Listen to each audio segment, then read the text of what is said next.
Good afternoon and welcome to RSBN Live. I'm Matthew Alvarez looking at bright and sunny skies in Washington, D.C. on this Monday, January 19th. It's 12:03 Eastern Time. Thanks so much for live streaming in. Hope you had a great weekend. Tonight, President Trump and the Secretary of State, Marco Rubio, will be in Miami to attend that college football national championship game between Indiana and Miami. Of course, the Hoosiers taking on the Hurricanes. That's tonight.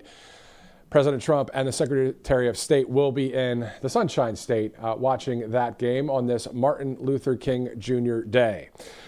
Meantime, the White House Salute to America 250 Task Force has partnered with Hillsdale College to provide a history series that tells the remarkable story of American independence. It will highlight the stories of the crucial characters and events that resulted in a small ragtag army defeating the mightiest empire in the world and establishing the greatest republic ever to exist. This is the story of America. This is our shared heritage and our proud destiny. Let's take a look at that video as it's 12:04 Eastern. More to come. Here's the White House video.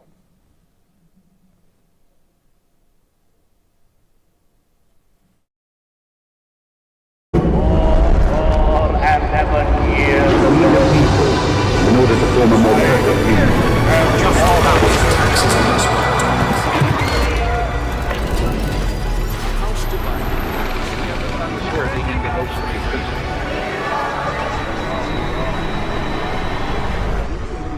To each other, our lives, our fortune, and our sacred honor.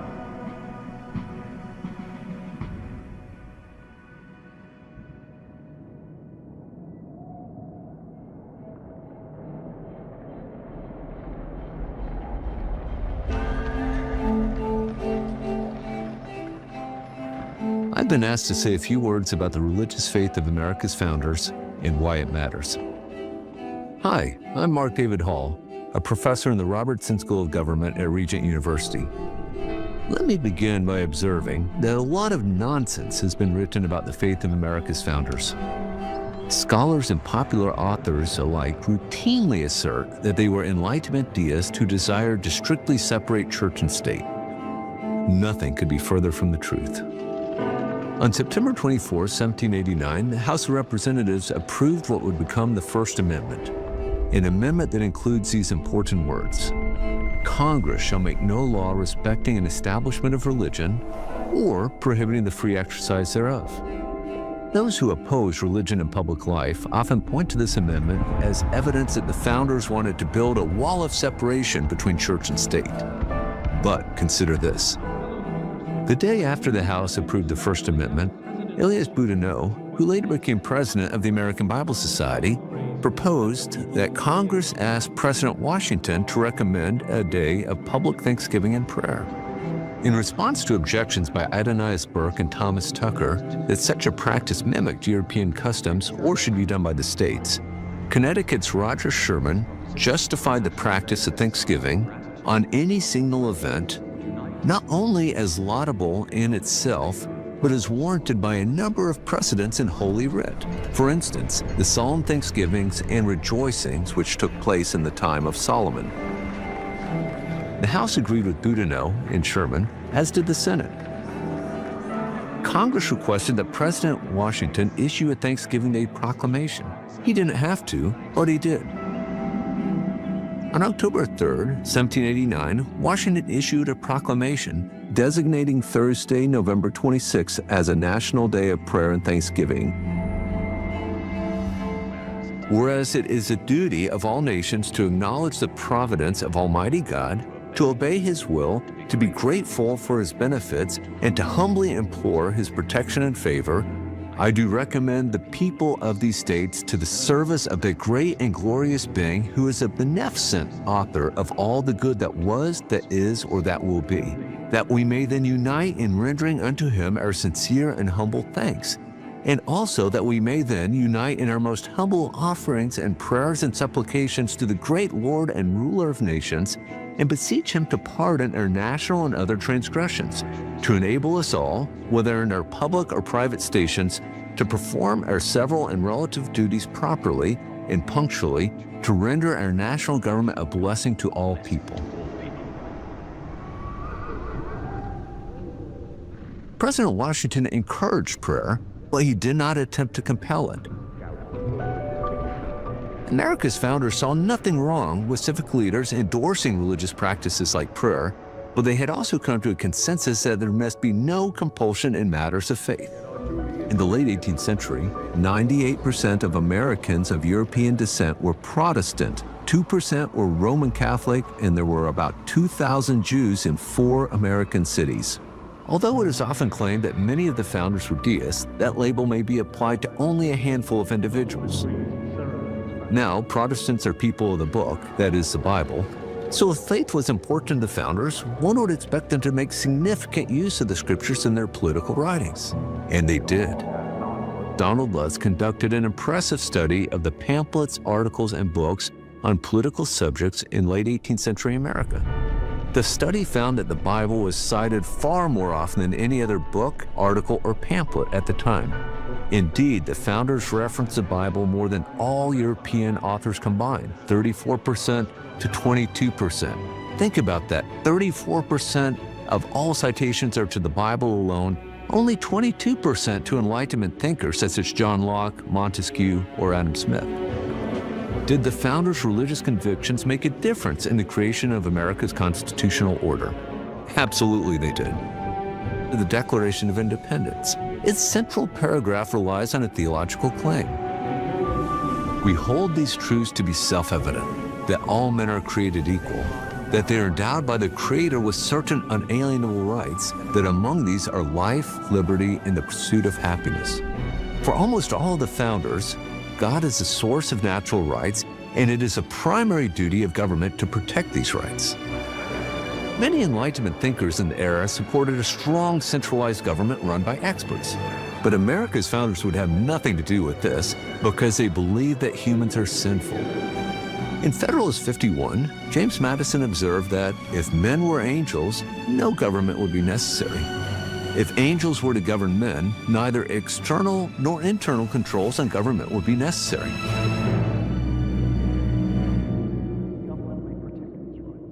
This led them to design a constitutional order characterized by the separation of powers, checks and balances, and federalism. Critically, the founders believed that humans were created in the imago Dei, the image of God.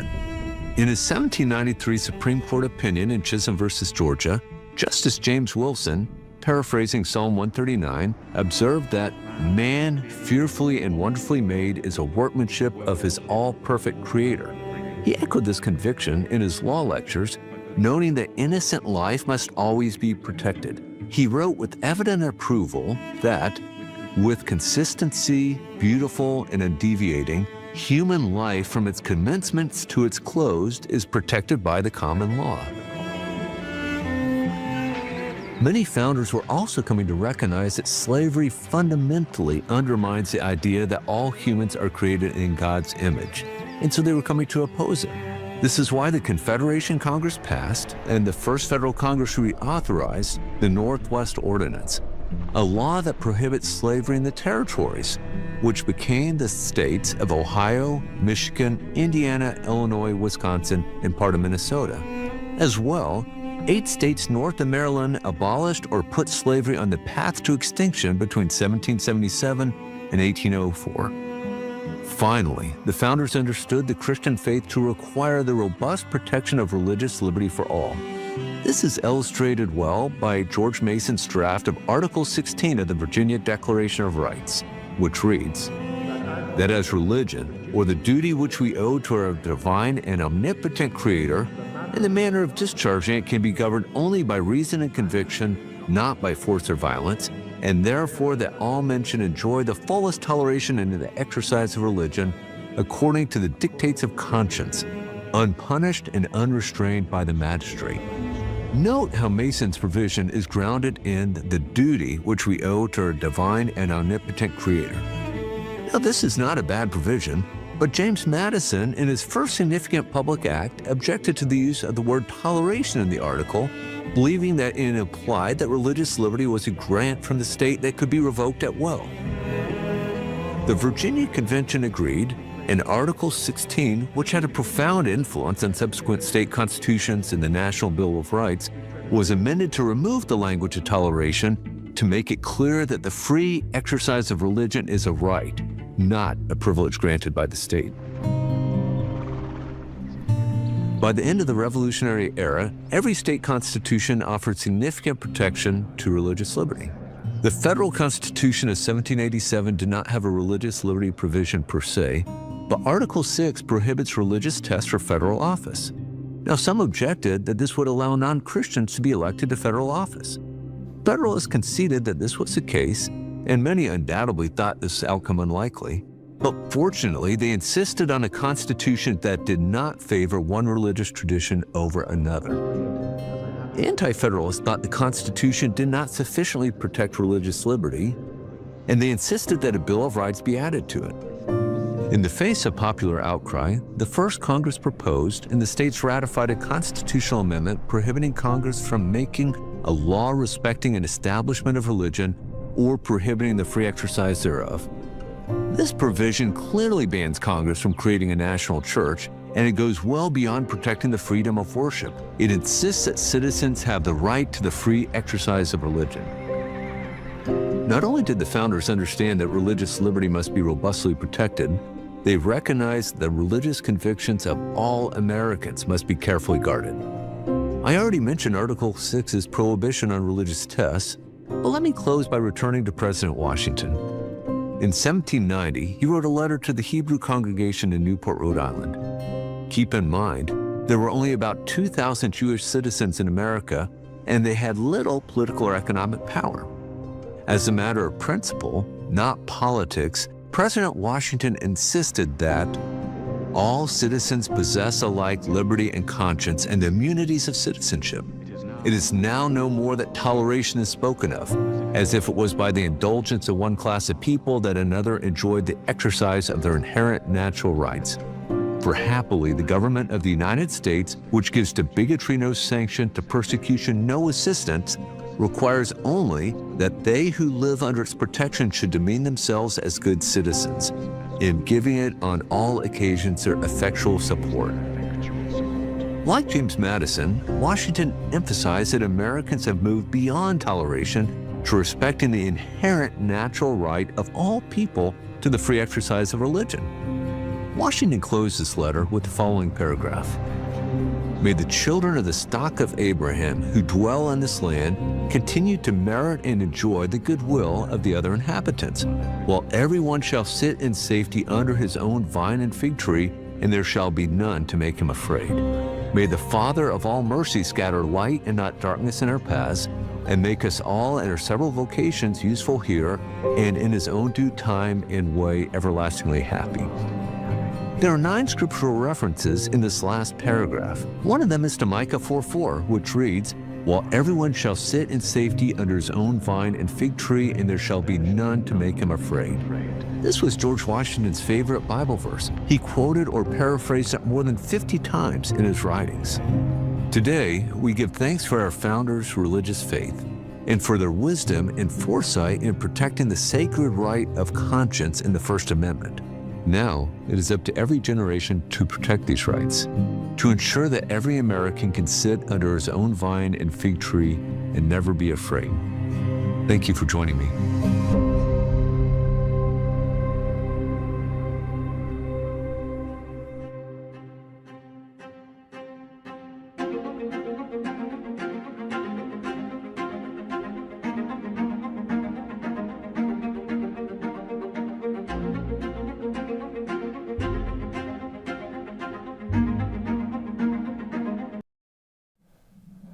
A video that was just posted by the White House on their YouTube account and all over the place on a number of social platforms, on Rumble as well. So great to see that. Again, this is all about America 250, Freedom 250, as we're turning 250 years young on July 4th.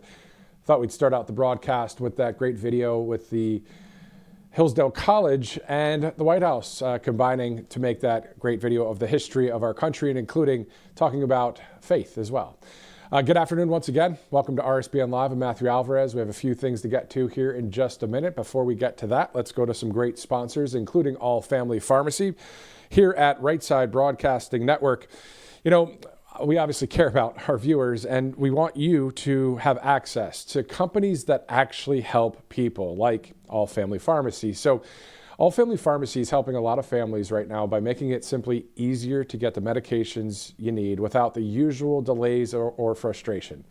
So if you don't want to wait in lines or spend weeks trying to get a doctor to write a prescription, you need All Family Pharmacy, because if everyone around you is getting sick or you're starting to feel under the weather and want to be prepared instead of scrambling, all you need is All Family Pharmacy. Because if your doctor is refusing to prescribe medications like ivermectin, even after you've done your research, you need All Family Pharmacy.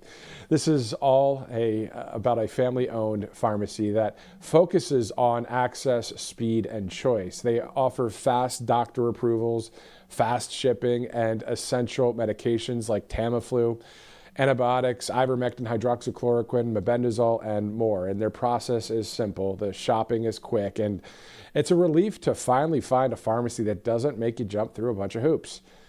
So starting the new year prepared can make all the difference. Visit allfamilypharmacy.com/RSBN. You see all the information right there on your screen. Great sponsor here at Right Side Broadcasting Network.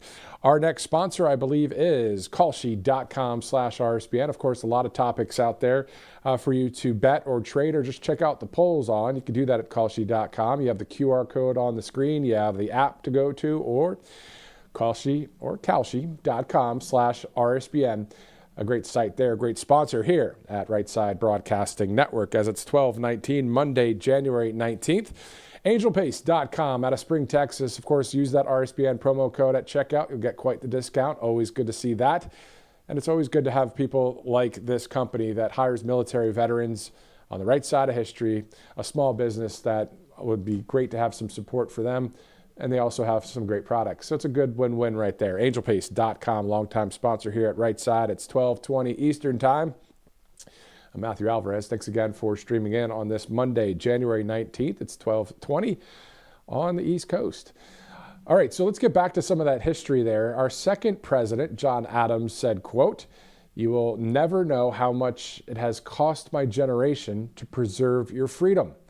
I hope you will make good use of it," end quote. John Adams said, "You will never know how much it has cost my generation to preserve your freedom. I hope you will make good use of it," end quote. Let's go now to an update from the Department of Homeland Security, as we are bringing in some live interviews and some recorded interviews as well as we track the latest news of the day. We'll also go through a lot of the notable dates coming up here in 2026. Before we do, let's go to DHS right now.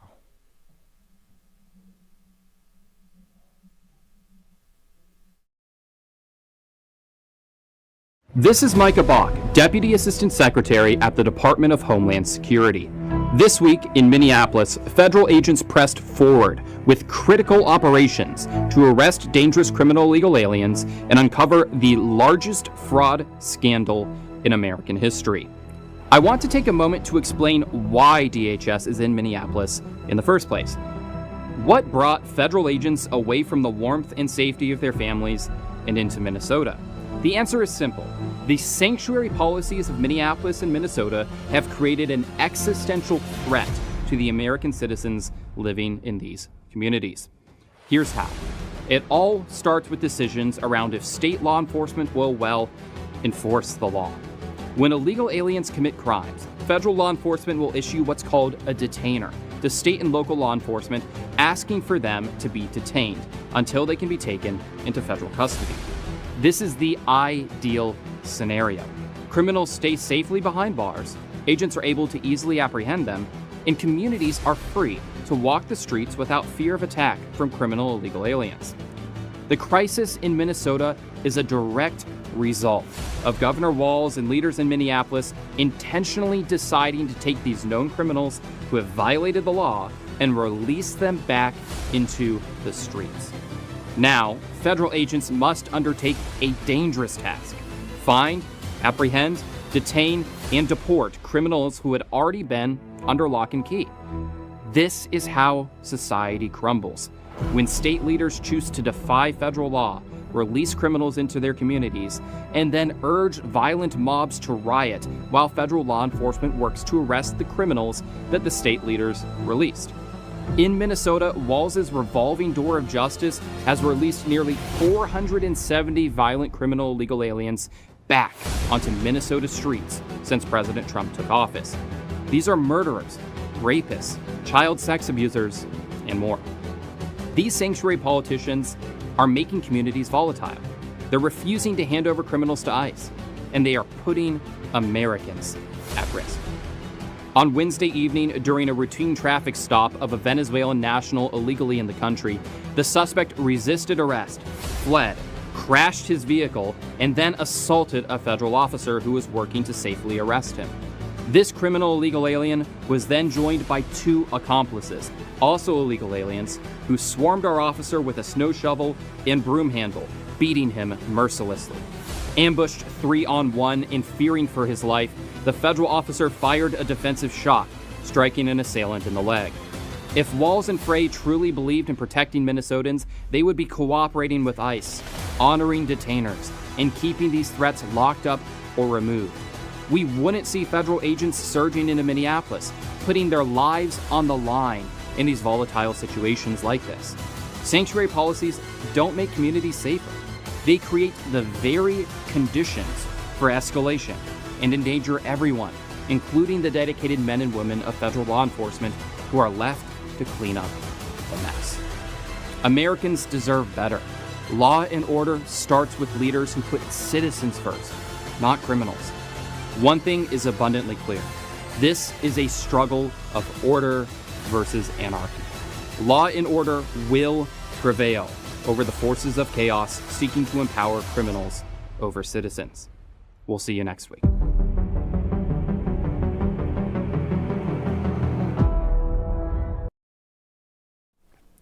All right, so an update there from the Department of Homeland Security, a video posted within the 24/7 news cycle, looking live in Washington, D.C. right now as we approach the bottom of the hour.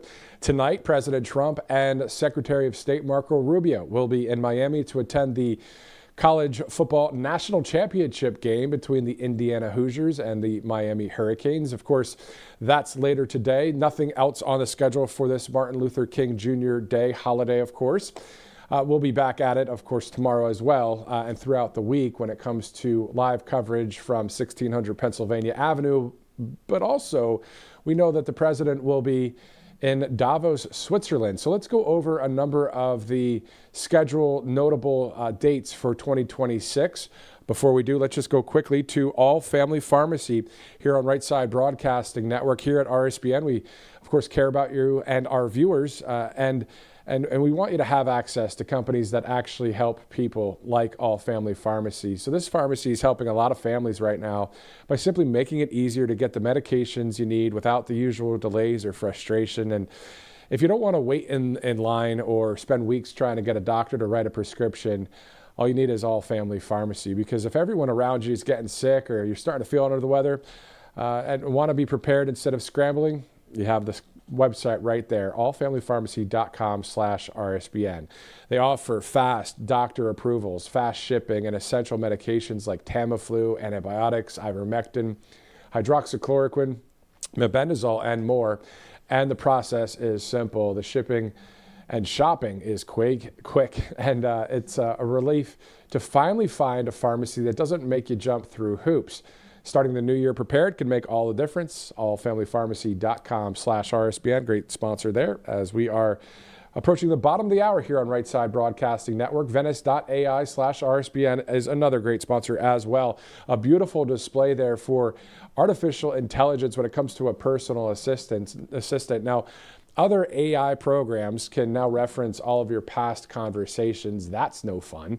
So the solution is with Venice.ai. It utilizes leading open source AI models to deliver text, code, and image generation to your web browser. So there's no downloads, no installations of anything. They don't spy on you or censor the AI, and messages are encrypted, and your conversation history is stored only in your browser. So check them out. Venice AI, venice.ai/RSBN, a great sponsor here on Right Side Broadcasting Network. Let's go to one more sponsor as we get ready to go into some interviews here on Right Side, including mypillow.com/RSBN. Of course, as you guys know, a longtime sponsor here at Right Side Broadcasting Network. A ton of great gifts if you're looking for maybe some birthday gifts coming up. I know Christmas is a long way away, but still, you never know. You can buy a Christmas gift anytime, right? I guess. Anyway, mypillow.com/RSBN, a huge percentage off, more than 2,000 products that you could choose from there, and a lot of quality products as well. Many of you that are watching right now have products at the house, MyPillow or My Slippers or My Coffee, and the list goes on.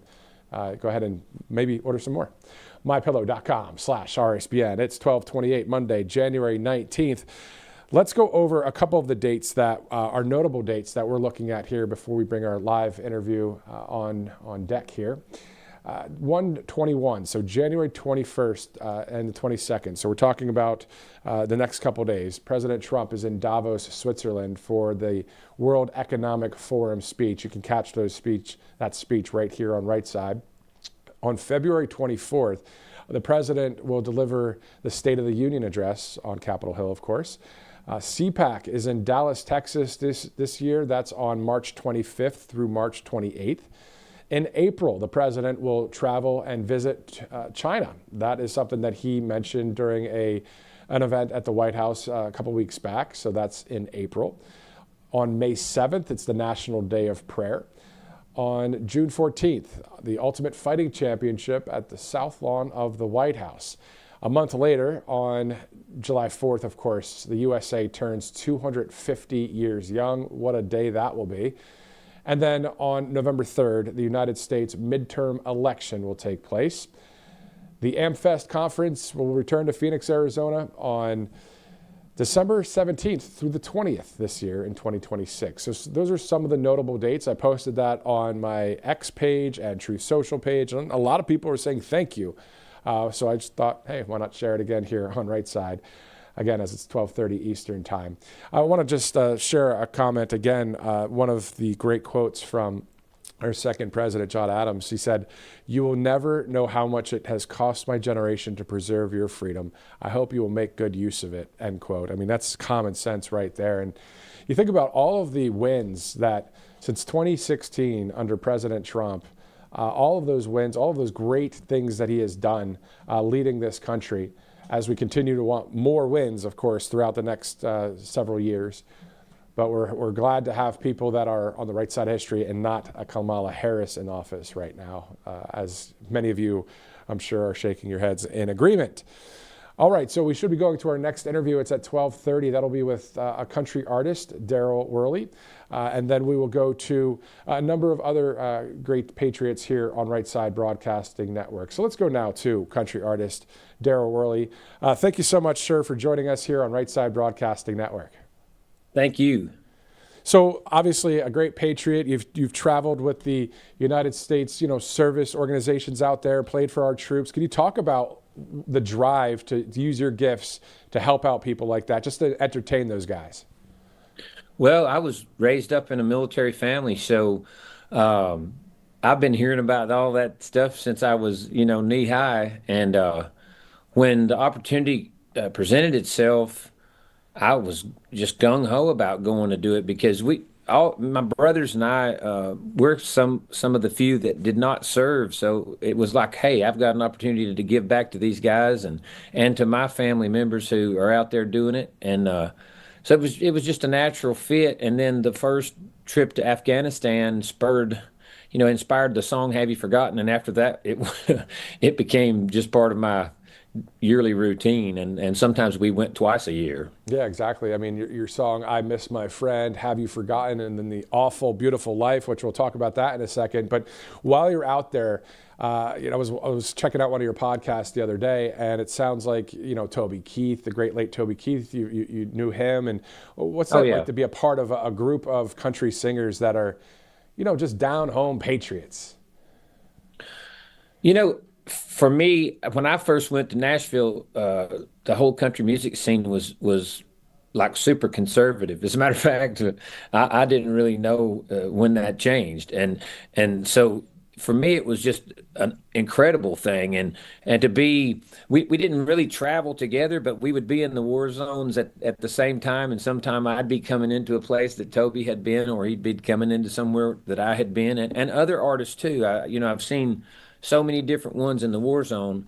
It was kind of like a family thing, and it was just it was heartwarming for me to know that I had family members in the conflicts, and I'd think I should be doing it, but these guys are doing it too, and it's gonna mean a lot to all these people and my family members. It was just cool.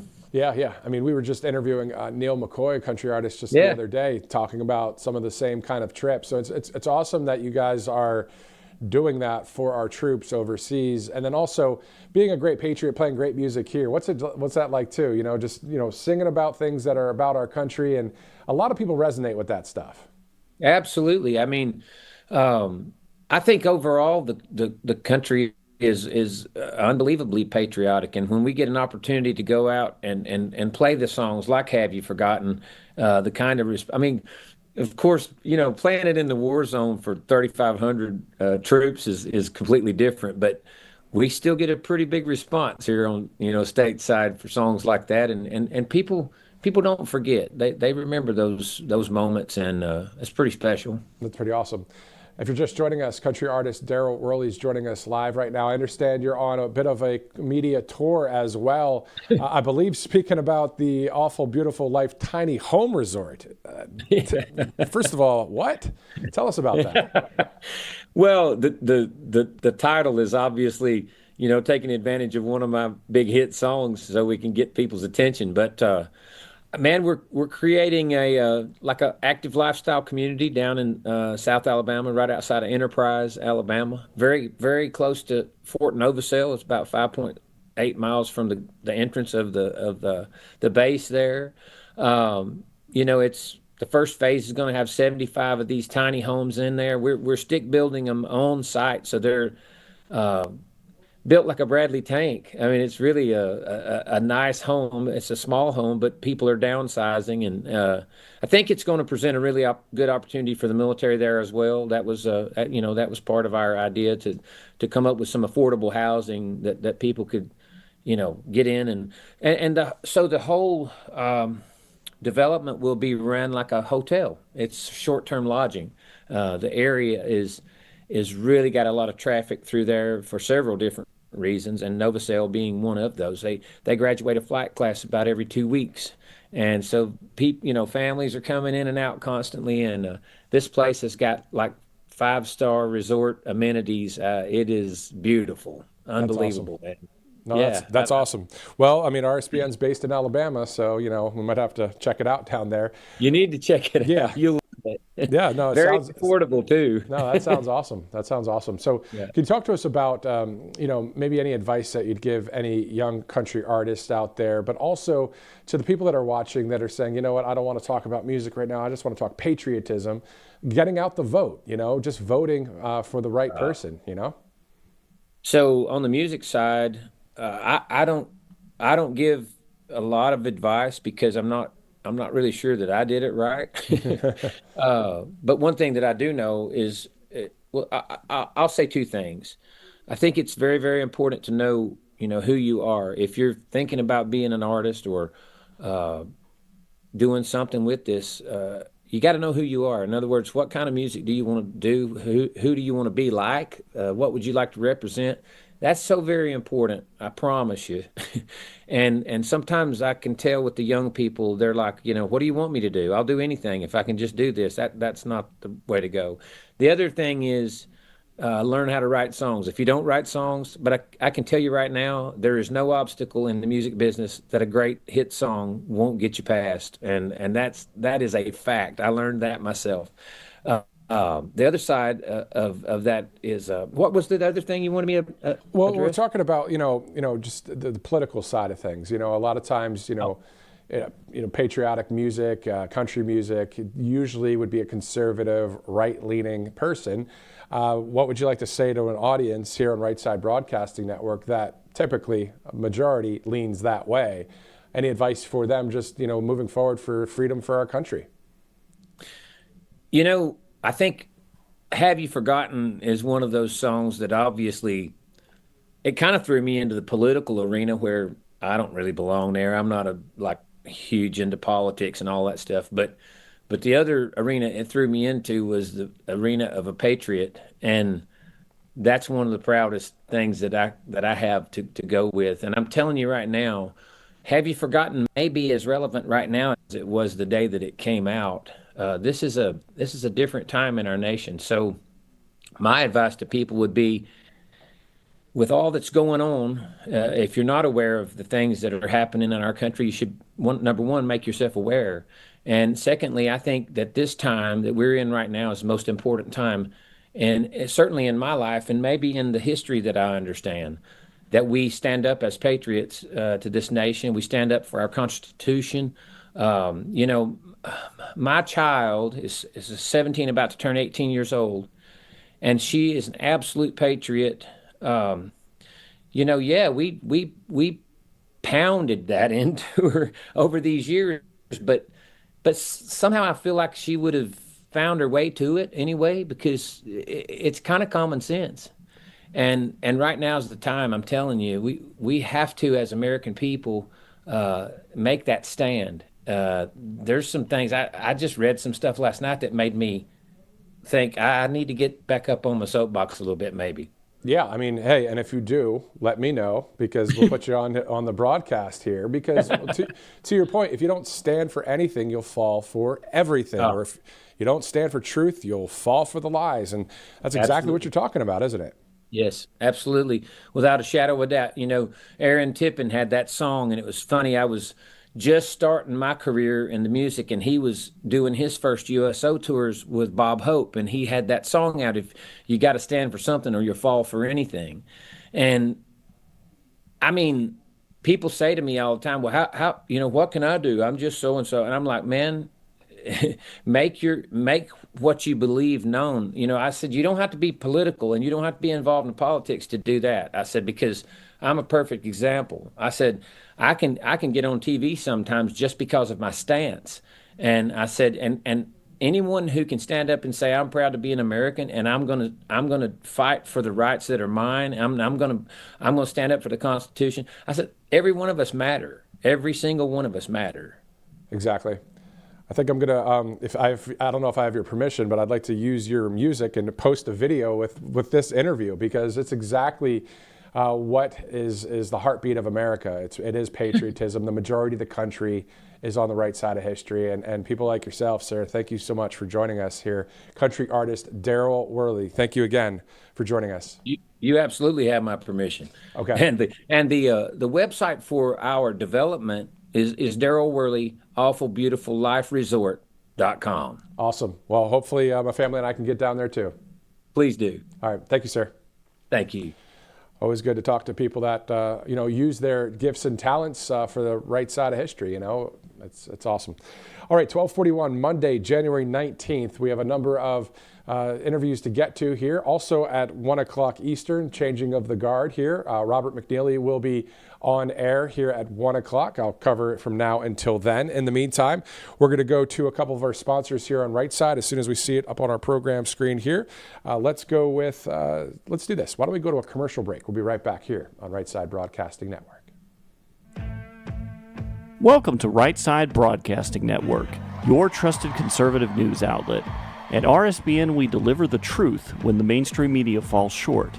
Since 2015, we've proudly broadcasted every single one of President Trump's iconic MAGA rallies, bringing you the excitement and energy live before anyone else.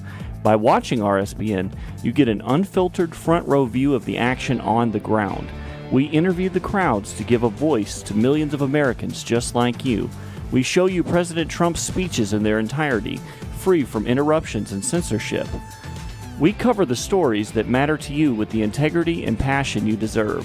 Thank you for choosing RSBN as your home for America First News. Together, we stand strong, united, and informed. So join us and be part of the right side of history. Hey y'all, it's Silk from from Diamond and Silk Chit Chat Live. Look, don't forget to watch my show right here at Right Side Broadcasting Network, and I want you to support Right Side Broadcasting Network. It's imperative that you do so, okay? Bye-bye.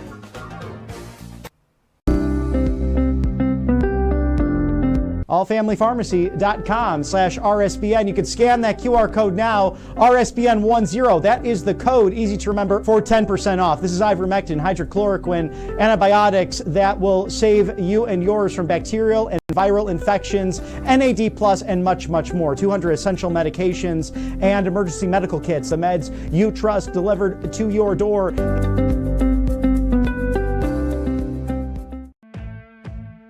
Welcome to Right Side Broadcasting Network, your trusted conservative.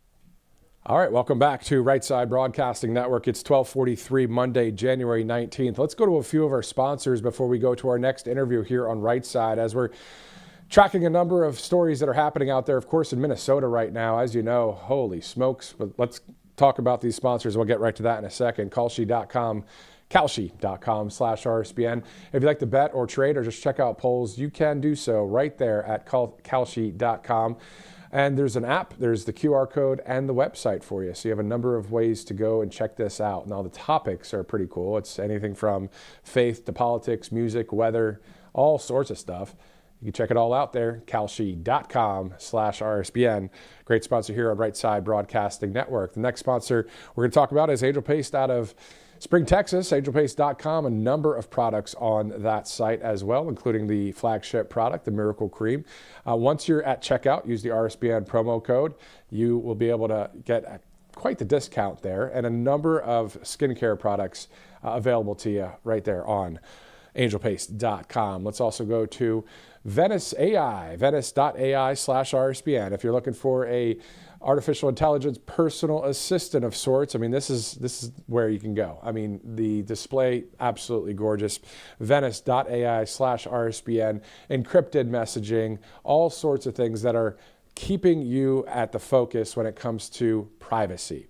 Venice.ai/RSBN. Check them out at that website and use that RSBN promo code for 20% off as well. All right, it's 12:45, Monday, January 19th. We went over some of the notable dates here in 2026 on this holiday, of course, federal holiday, Martin Luther King Jr. Day. But in the meantime, as we get ready for the changing of the guard, we'll have, again, Robert McNeely will be here at 1 o'clock for the next hour of coverage. But before we get towards that, let's go to the founder of the Oath Keepers. Stuart Rhodes is making his conservative media kind of tour right now, and we caught up with him as well. Let's go to that interview right now.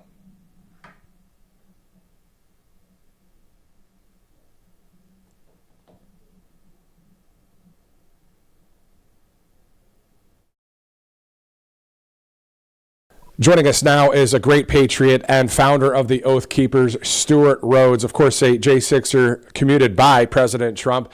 Sir, thank you so much for joining us. My pleasure. God bless you. God bless you, sir.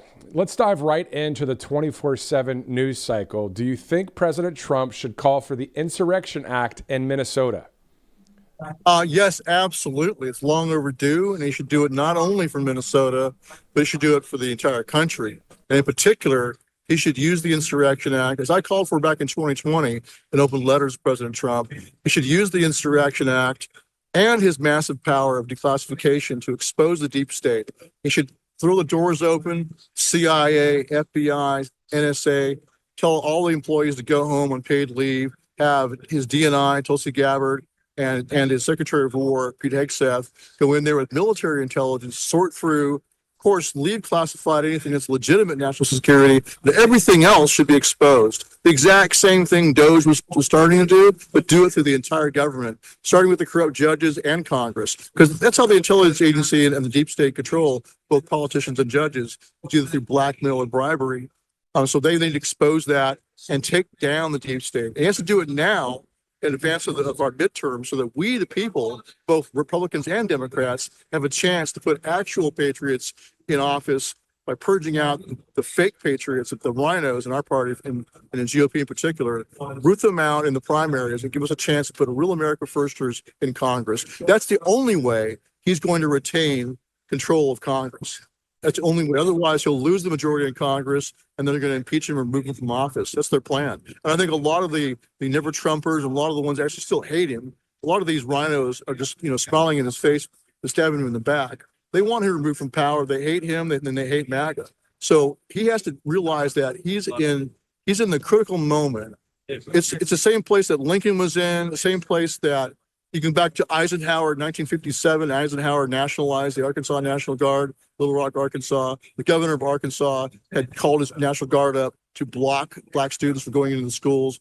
Eisenhower nationalized the Arkansas National Guard and deployed the 101st Airborne. President Trump should do the exact same thing in Minnesota. Like I said, that should only be the start of it, because we're facing an open insurrection. It started when he came down the escalators back in 2016.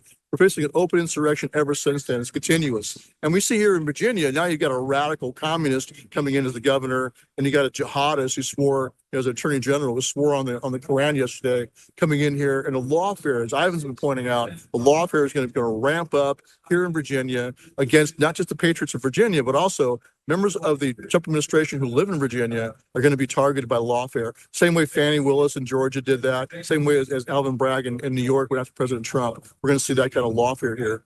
And unless President Trump drops the hammer on them and takes the deep state down, they'll see no downside to persecuting his administration. It's the exact same thing we saw before, but on steroids.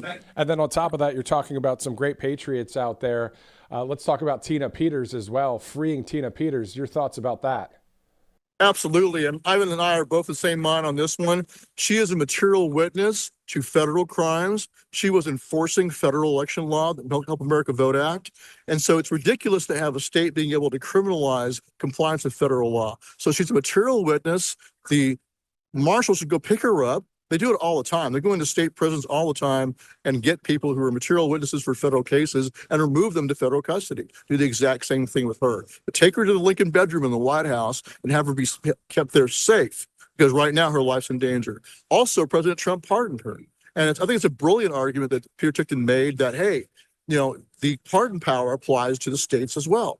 The states are referred to in the plural in several places in the Constitution, not just as a national entity, but also the plural states. So until the Supreme Court says he can't do it, he should presume he can. And rather than going hand in hand to some state judge asking them to recognize his power, he should just exercise it. He should say, I'm going to exercise my power, my responsibility as president. And until the Supreme Court says I can't, I'm going to go ahead and do it. Just go get her. If they can go grab Maduro from Venezuela, they can go grab Tina Peters out of Colorado. That's a great point. That's a great point right there, sir. Let's shift gears and talk about any of the updates that you're tracking with the J6 pipe bomber case. So Ivan Raiklin and I attended this last Wednesday, the J6 hearing on the pipe bomber. And it was really kind of perverse because out of the gate, the Republicans said, the purpose, like Troy Nels, the purpose of this committee is to counteract all the lies of the first J6 Select Committee back in 2022. The one run by Liz Cheney and Benny Thompson. And he said, we're going to expose the lies. We're going to tell the truth about January the 6th. But then out of the gate, they're targeting, and it's like deja vu all over again. I know what it's like to be sitting in solitary confinement, pre-trial, while a dog and pony show is going on in Congress to taint me and to poison the jury pool ahead of my trial. The exact same thing is being done to Brian Cole. It's being done by the whole panel. They're all just assuming he is the pipe bomber. They're not talking at all about the Capitol Police officer that Steve Baker identified as a potential pipe bomber. They're not talking about any other possible suspects. They're not bringing in I would say Steve Baker would be a key witness, and Kyle Seraphin. Kyle Seraphin was on the surveillance team to surveil two suspected individuals, people of interest in the pipe bomber case, who happened to be living right next to that Capitol Police officer. And yet he was pulled off that team. How come he's not being interviewed? Or the two Secret Service agents who just sat there and finished their lunch right next to where the pipe bomb was found. You'd think that if someone told you there's a bomb right next to you, they were told by two counter surveillance officers that there was a bomb here. They just sat and finished their lunch. How come they're not being brought in to testify to explain why that is? They obviously didn't believe it was really dangerous. They must have thought it was a NERT. They were probably most likely told it was a training exercise. But my point is that all of the suspicious activity is not being investigated by this panel. Instead, they're just swallowing hook, line, and sinker the nonsense that Brian Cole is the pipe bomber. And the big tell is Jocelyn Ballantyne, one of the worst prosecutors out of the J6 cases, is still on the job, and she's the one that heavy hitter coming in to smear yet another innocent man. She railroaded innocent Proud Boys. She suborned perjury. She was caught red-handed doing that. Jeremy Bettino, one of the Proud Boy witnesses that turned on his brothers, admitted after the fact that he was coerced into a false confession and false testimony. And yet she's still on the job. She should be fired and then indicted for subordination and perjury.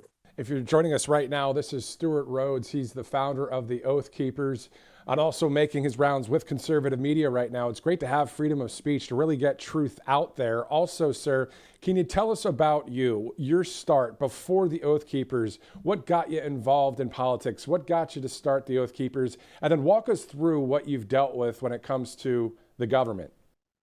Hey, Ron Paul. I'm an OG Ron Pauler from back in the day. I worked for him in Congress. I was first in the Army. I'm a disabled veteran. I was disabled in a parachuting accident. Then I went to college, UNLV. And after that, I wanted to come and see what happened in Washington, D.C., but I wanted to work for a man that took his oath seriously. The only one I could find back then was Ron Paul. So I'm honored to have worked here in his D.C. staff in Washington, D.C. And that's what got me involved in politics. But then I worked on his campaign. We ran for president. Went to Yale Law School, came back out of Yale Law School, clerked for Arizona Supreme Court, and I worked on his campaign in 2008. And of course, the corrupt GOP stole the nomination from Ron Paul. He would have beaten Barack Obama. But once again, the Uniparty prefers to lose and preserve their grit.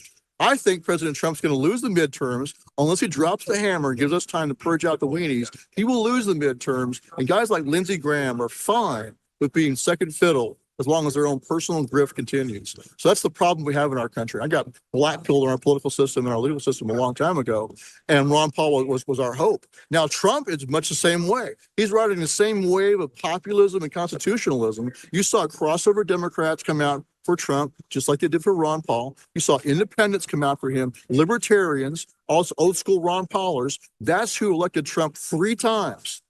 The base in this country right now is being blackpilled, sadly, by his own administration, by the inactions and the things that they're doing that are being done, we consider to be counter to America First. So it's a really bad situation. And I believe a lot of poison pills inside of his own administration, just like Bill Barr was the first administration. I think you got a serious problem with Pam Bondi, Kash Patel, Bongino, all of them were complicit. Judge Jeanine, they're all railroading an innocent man, Brian Cole, and they're all covering for the deep state. The Oath Keepers founder, Stuart Rhodes. Sir, thank you again for joining us here on Right Side Broadcasting Network. Thank you. God bless. God bless you. Okay, so that interview was from earlier today out of Virginia with Stuart Rhodes, the founder of the Oath Keepers, and of course making his rounds on conservative media and right here on Right Side Broadcasting Network as well. Good afternoon and welcome back in to RSBN Live. I'm Matthew Alvarez. This is Studio B. All right, on the schedule for the president tonight, the president and the Secretary of State Marco Rubio will be in Miami to attend the College Football National Championship game, of course, between the Indiana Hoosiers and the Miami Hurricanes. Real quick side note, the Indiana Hoosiers, can you believe it? That's not a team that you usually see go that far. Well, I'm rooting for them tonight. Why not? But go Miami too. Either way, it should be a good game. Of course, on this Martin Luther King Jr. federal holiday, it is Monday, January 19th. We're approaching the top of the hour, 1 o'clock here on Right Side. Coming up in just a few minutes, RSBN host Robert McNeely will take over the controls here at the desk for the next hour or so. And if there's any breaking news, I guess we'll be here for a lot longer. In the meantime, again, for those of you wondering about the notable dates that we're looking at coming up this year in 2026, this Wednesday and Thursday, President Trump in Davos, Switzerland for the World Economic Forum. He'll have a speech there. We'll have it live right here. On February 24th, the president will deliver the State of the Union address in Washington, D.C. In March, on the 25th through the 28th, it's CPAC in Dallas, Texas. In April, the president travels to China. He'll have a visit in China. We'll get the date, of course, when that date gets closer. And in May is the National Day of Prayer, always a big event in Washington, D.C.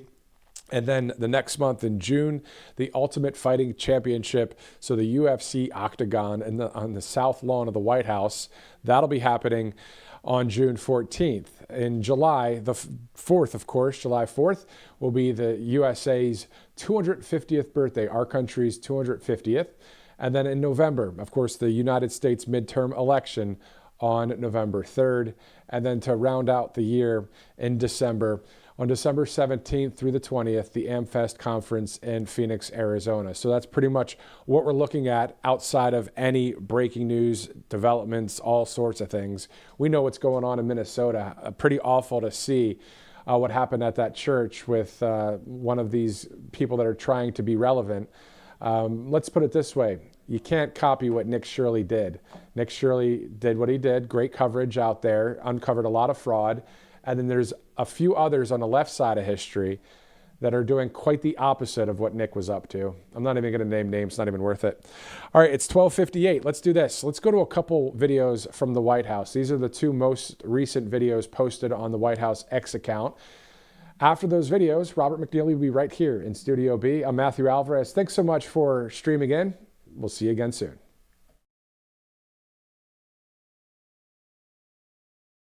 Today I'm delighted to sign the Whole Milk for Healthy Kids Act into law. Schools will finally be able to expand their offerings to include nutritious whole milk. This legislation also allows parents to directly request a substitute for milk for children with dairy intolerance. This isn't just a big win for the dairy farm families across the country, but as it's been said, the millions of school-age kids that depend on school lunches for their nutrition and to fuel their bodies. So thank you. This is exactly the kind of practical change that will make America healthy again. This helps me as a producer, helps the processors, it also helps these kids here. So it's good all around, and this is perfect legislation, a great day for America is what this is.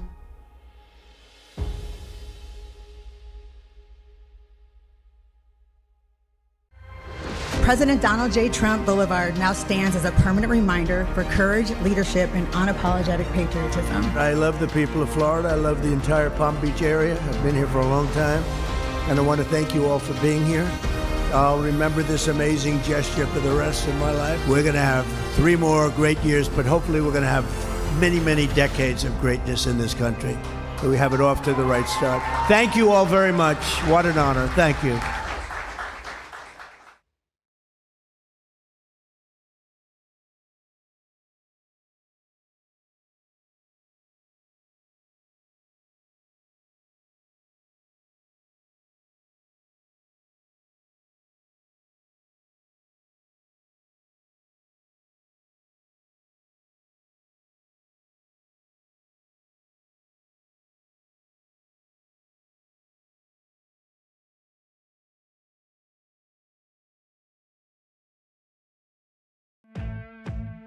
Welcome to Right Side Broadcasting Network, your trusted conservative news outlet.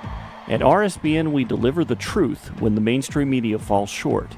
Since 2015, we've proudly broadcasted every single one of President Trump's iconic MAGA rallies, bringing you the excitement and energy live before anyone else.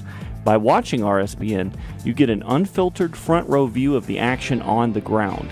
We interview the crowds to give a voice to millions of Americans just like you. We show you President Trump's speeches in their entirety, free from interruptions and censorship. We cover the stories that matter to you with the integrity and passion you deserve.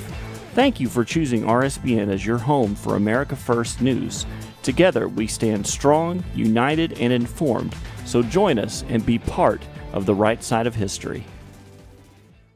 Hey y'all, it's Silk from Diamond and Silk Chit Chat Live. Look, don't forget to watch my show right here at Right Side Broadcasting Network, and I want you to support Right Side Broadcasting Network.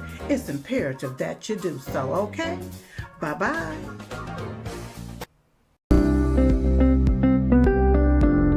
allfamilypharmacy.com/RSBN. You can scan that QR code now, RSBN10. That is the code, easy to remember, for 10% off. This is ivermectin, hydrochloroquine, antibiotics that will save you and yours from bacterial and viral infections, NAD+, and much, much more. 200 essential medications and emergency medical kits, the meds you trust delivered to your door.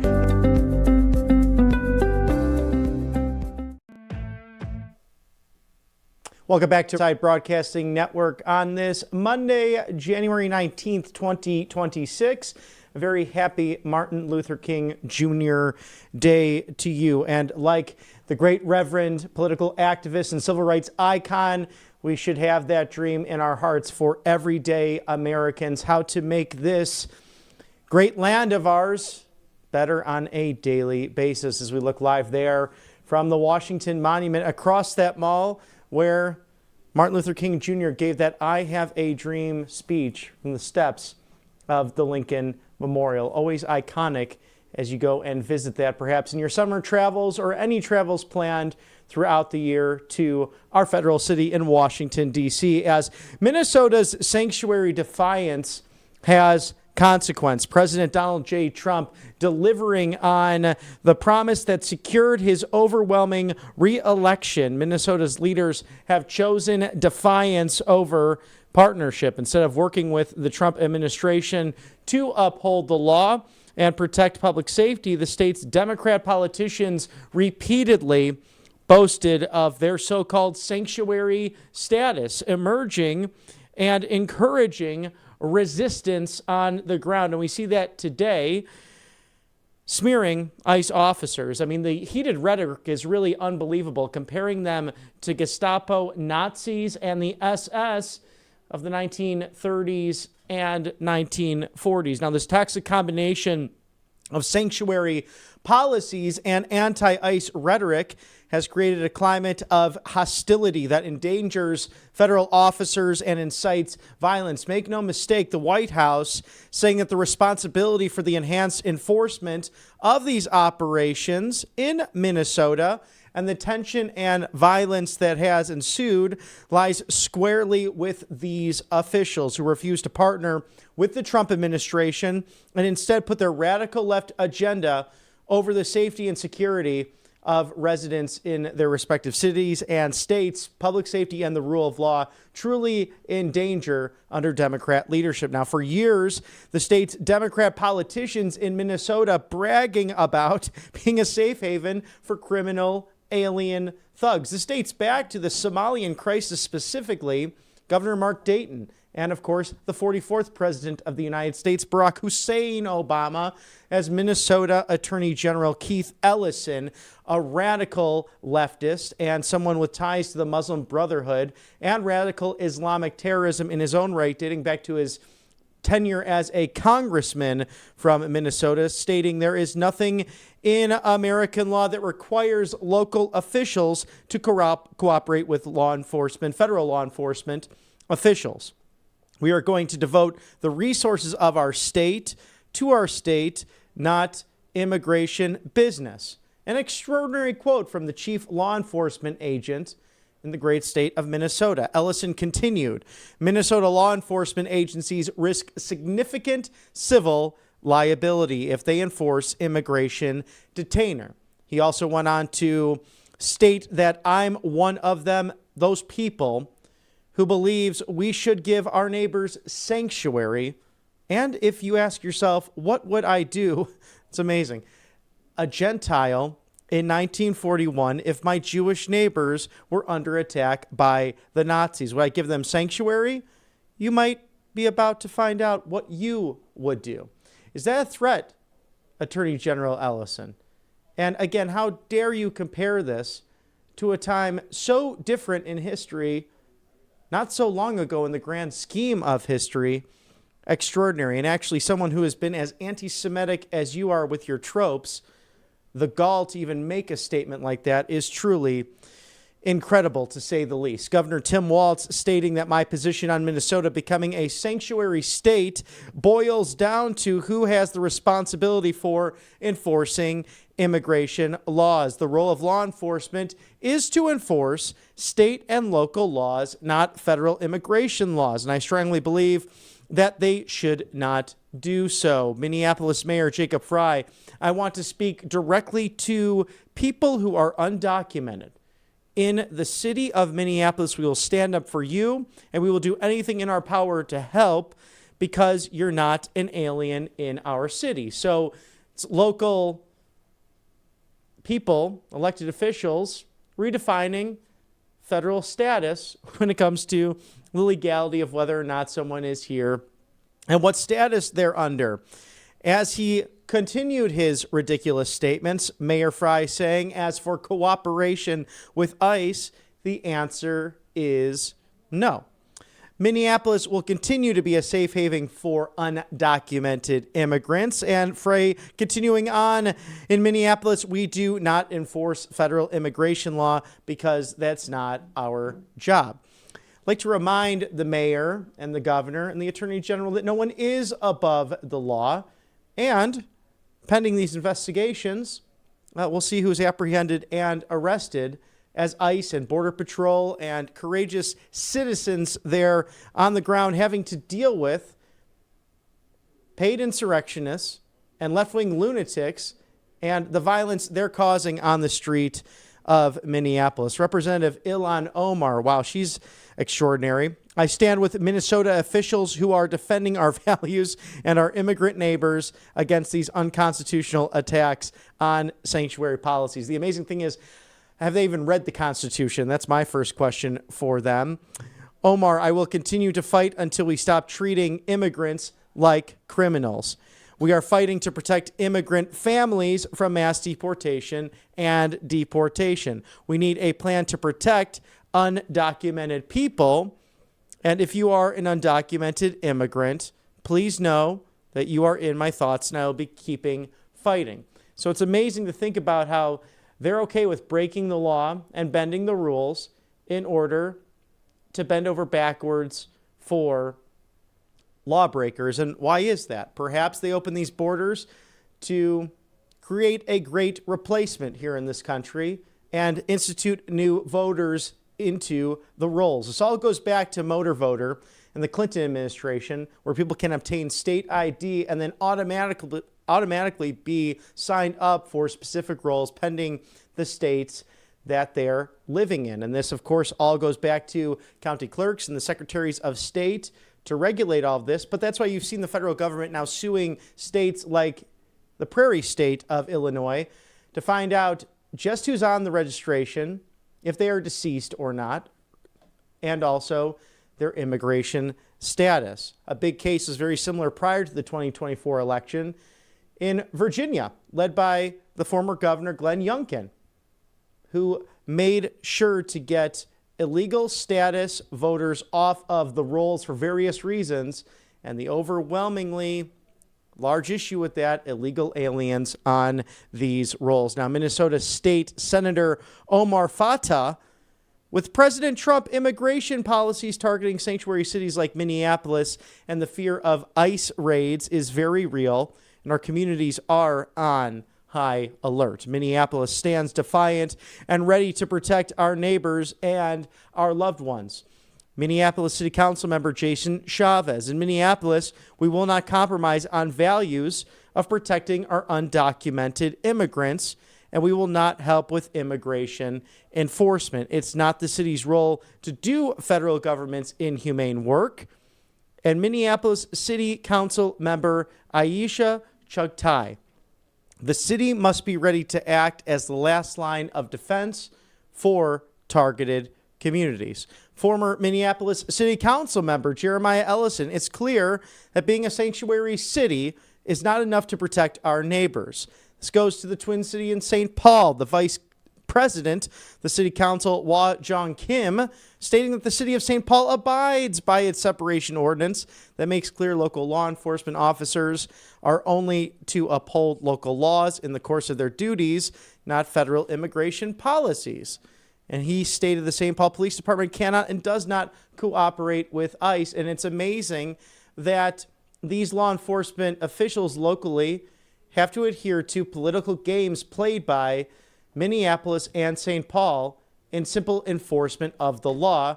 And last time I checked the Constitution, that is the law of the land. And federal government and in the enforcement of those laws supersedes state and local enforcements.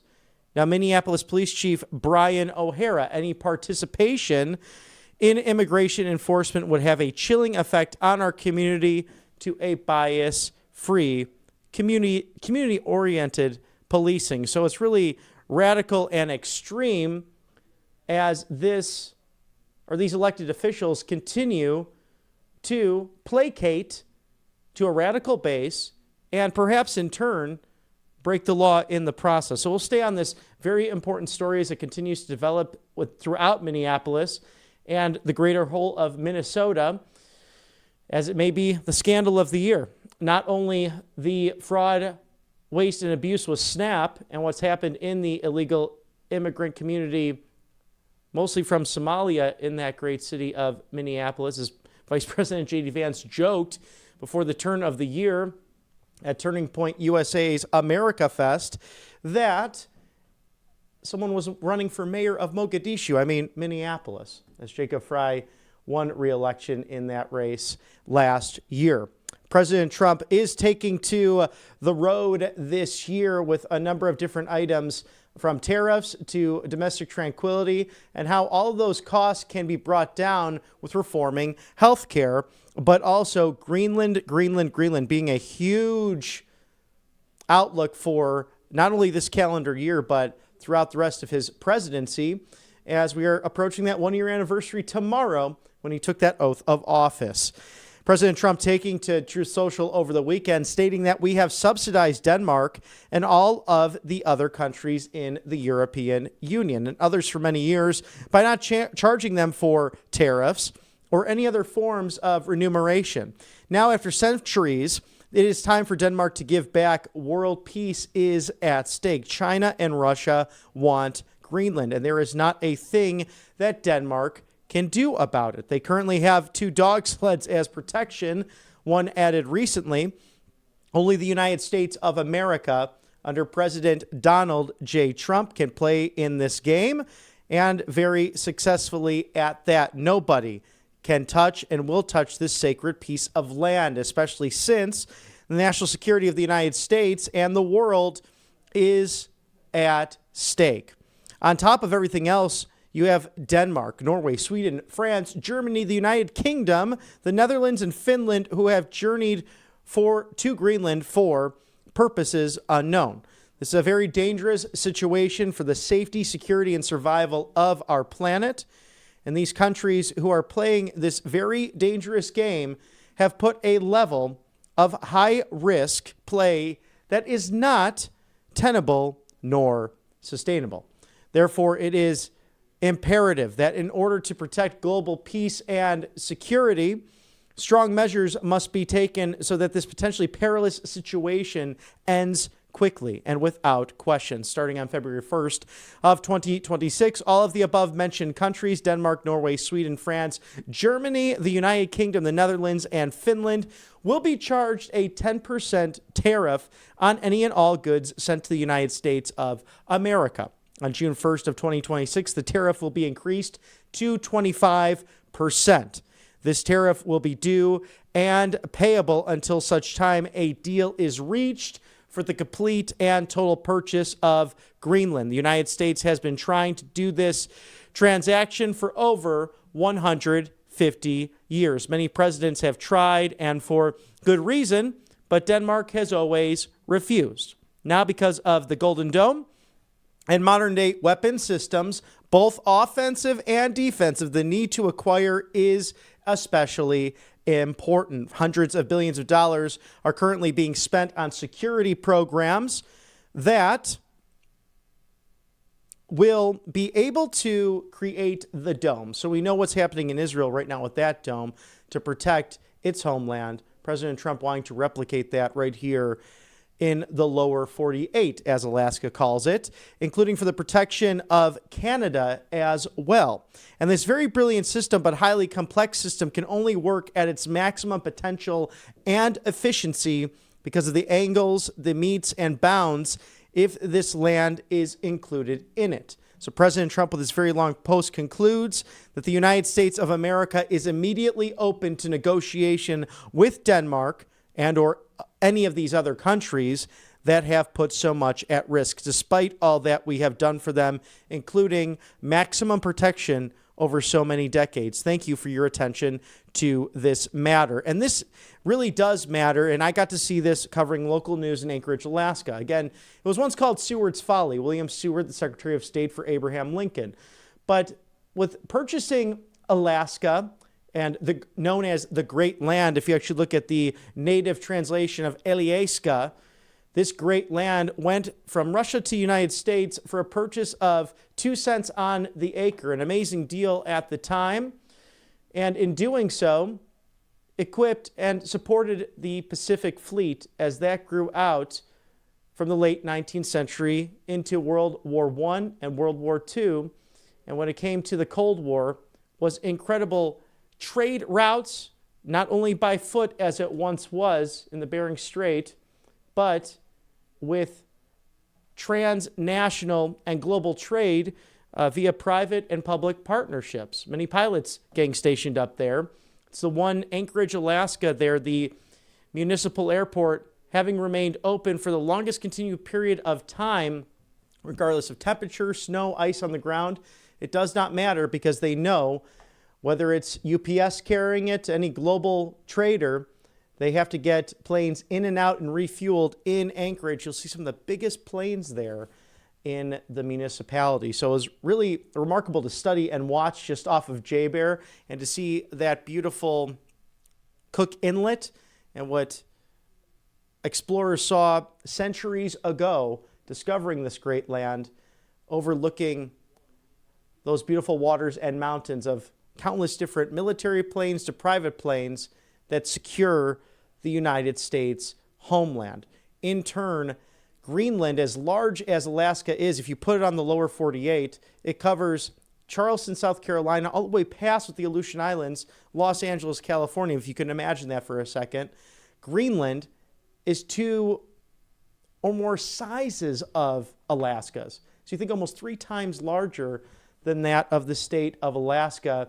And if you look at the top of the Arctic nations and that Arctic Circle, you start to soon realize how important it is for global trade and defense to control North Atlantic and Northern Pacific and Arctic sea waters. Now, the other crucial thing about this, off of Greenland, ships from all nations and the superpowers patrol those areas, from the United States to the United Kingdom to France, including China and also Russia. So it's imperative that, as President Trump has put it, to protect these areas and these waters and to make sure that China and Russia do not obtain them over time. So we'll watch this ever-growing story, and it's something to look deeply into because you have some voices who clearly don't know what they're talking about, but we seem to be living in that era of 2026 that seems the shoe size fits all. If they want to comment on it, they will, regardless of their expertise on the topic. Thank you to All Family Pharmacy for your great support here on the right side of history. Be sure to visit allfamilypharmacy.com/RSBN for 10% off of ivermectin, antibiotics, antivirals, maintenance meds, and much, much more. Tamiflu, Tamiflu, Tamiflu. So important this time of year in January and February with the flu season. Flu on the increase throughout the country and sadly can be deadly this time of year if you do not prepare.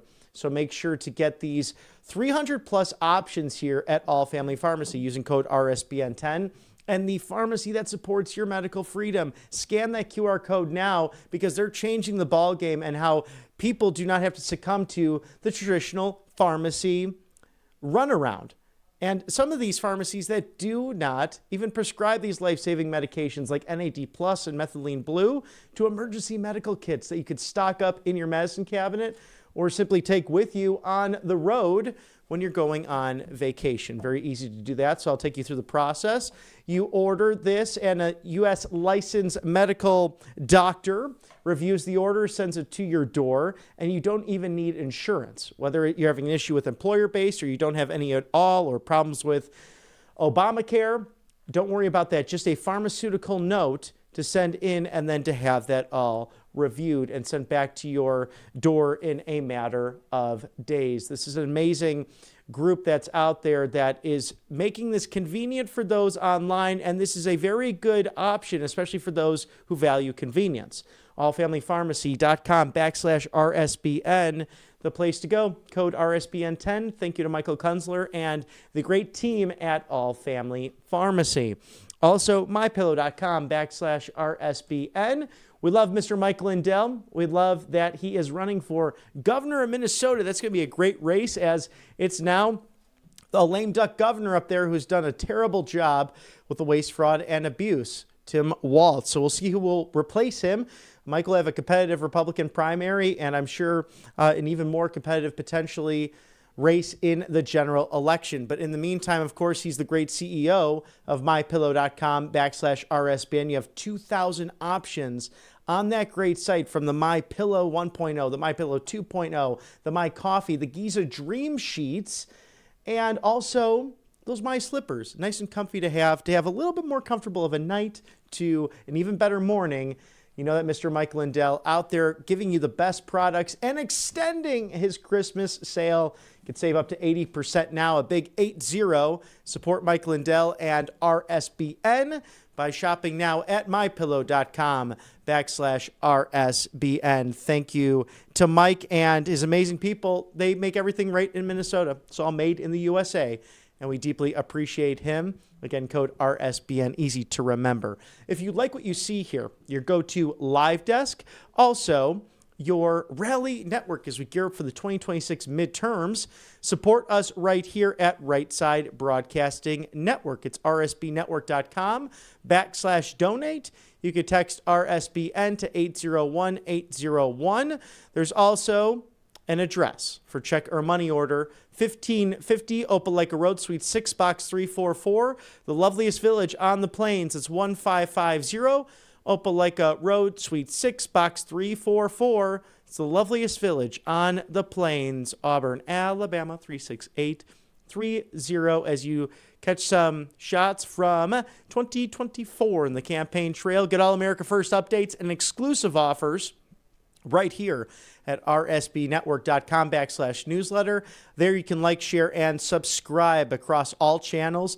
Tell your friends about us. We are on the right side of history and giving you unbridled access to your 45th and 47th Commander-in-Chief, the 50th Vice President, and the 119th Congress, among other big people in Washington, D.C., and outside of the Beltway. If there's a story you'd like to share with us as well from your neck of the woods, feedback at rsbn.tv. Feedback at rsbn.tv. We want to be your advocates here, especially when it comes to the Gold Star families and those who sacrifice so much and truly ask not what their country can do for them, but they ask what they could do for their country, as our 35th president inspired us to do during his inaugural on January 20th of 1961.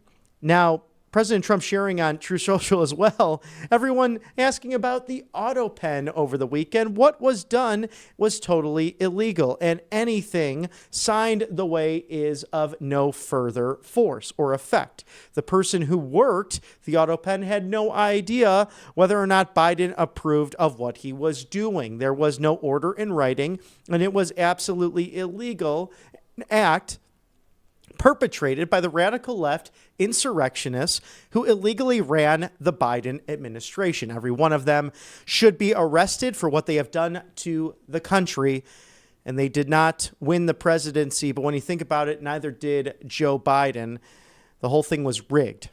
There must be a price to pay, and it has to be a big one. Signed, President Donald J. Trump. Clearly no auto pen right there.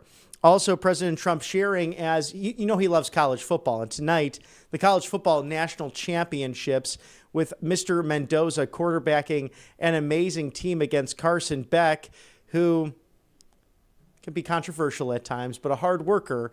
And I think now in his 7th year of college football, coming from those Georgia Bulldogs, used to being in the big dance there. It's a home game at the Hard Rock down in Miami, Florida. President Trump to be on hand with Secretary of State Marco Rubio to take it all in at the free sunshine state of Florida in one of its fairest cities, Miami, Florida. Should be a fun game tonight. I hope everyone gets to catch it. I'll be watching it myself. But with Fernando Mendoza winning that Heisman Trophy and inspiring this nation in the crossroads of America, his team really does not make mistakes. We know that the Miami Hurricanes have played a heck of a season as well, and we'll be sure to tune into that. But President Trump stating on Truth Social, the Army-Navy game is one of our greatest American traditions, unmatched patriotism, courage, and honor. This incredible tradition is now at risk of being pushed aside by more college playoff games and big TV money. President Trump stating not anymore. As you know, he was at this game to do the coin toss back in December. Under my administration, the second Saturday in December belongs to Army-Navy, the only Army-Navy. I will soon sign a historic executive order securing an exclusive 4-hour broadcast window so this national event stands above commercial postseason games. No other game or team can violate this time slot. On the field, they are rivals, but on the battlefield, they are America's unstoppable patriots defending our country with tremendous strength and heart. We must protect the tradition and the players who protect us all. Please let this serve as notice to all television networks, stations, and outlets. God bless America and God bless our great Army-Navy game, President Donald J. Trump. And that was quite the game, with the Navy prevailing by 1 point in a star-studded battle for the Commander-in-Chief trophy, one that I always look forward to every single year. So that will remain intact with this Commander-in-Chief per that executive order. And I think that television stations would be very wise to keep that time slot open because we love this great country, President Trump and our military forces. Now, the president also giving a round of some remarkable endorsements, again, leading into 2026, state reps, state senators, in some cases, judicial appointments, but also the big race for Congress. Highly respected America First Congresswoman Julia Letlow of the wonderful state of Louisiana is a great star, has been from the very beginning, and only gets better. I'm hearing that Julia considering launching her campaign for the United States Senate in Louisiana, a place I love and won big 6 times, including primaries in 2016, 2020, and 2024. I know Julia well, have seen her tested at the highest and most difficult levels, and she is a total winner. A proud mother of 2 children, Julia, a wonderful person, has always delivered for Louisiana and would continue to do so in the United States Senate. As your next senator, Julia will work tirelessly to grow our economy, cut taxes and regulations supporting our American farmers and fishermen, champion Louisiana oil and gas, and unleash American energy dominance, promote made in the USA, keep our border strong, stop migrant crime, ensure law and order, strengthen our military and veterans, and protect our always under siege Second Amendment. Should she decide to enter this race, Julia Letlow has my complete and total endorsement. Run, Julia, run. And President Trump putting in all caps and with his signature there on Truth Social. And a friend of our network we've seen many a time, Congressman Barry Moore, an America First patriot who has been with me from the very beginning. He was the first elected official in the country to endorse me. Did you know that? Some people think it was others. Some people think it was former Senator and Attorney General Jeff Sessions right here in Alabama, but no, it was Congressman Barry Moore from the Yellowhammer State. And President Trump returning the favor and stating he's running for the United States Senate in Alabama, a place I love and won big in 2016, 2020, 2024, getting the highest vote in that great state's history. A very successful businessman, civic leader, and highly respected state legislator prior to becoming a distinguished congressman. Barry has dedicated his life to serving his community. And as your next senator, Barry is committed to continuing to fight tirelessly to grow our economy, cut taxes and regulations, promote made in the USA, champion American energy dominance, keep our border secure, stop migrant crime, ensure law and order, strengthen our brave military and veterans, safeguard our elections, and defend our always under siege Second Amendment. Barry Moore is a good friend, fighter, and winner, has my complete and total endorsement to be in the United States Senate from Alabama. Barry will never let you down. That makes right now 47, a great number of announced retirements, one way or the other, leaving the House either to run for governor, United States Senate, leave politics altogether, or at least in the short term, as we'll see some changing faces and changing of the guard in the upcoming 120th Congress. As we cover the latest from the Trump White House, inside and outside of the Beltway, I'm Robert McNeely. Always a joy to be with you on this Monday, January 19th. Happy Martin Luther King Day, a life to not only revere and celebrate, but to study as we look to fight for civil rights in today's America in 2026. Don't change that dial. You're watching the right side of history.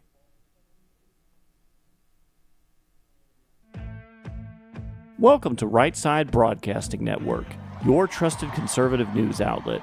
At RSBN, we deliver the truth when the mainstream media falls short.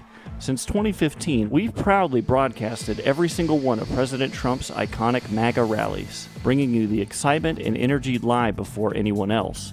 By watching RSBN, you get an unfiltered front row view of the action on the ground. We interview the crowds to give a voice to millions of Americans just like you. We show you President Trump's speeches in their entirety, free from interruptions and censorship.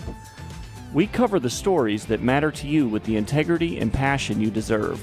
Thank you for choosing RSBN as your home for America First News. Together, we stand strong, united, and informed.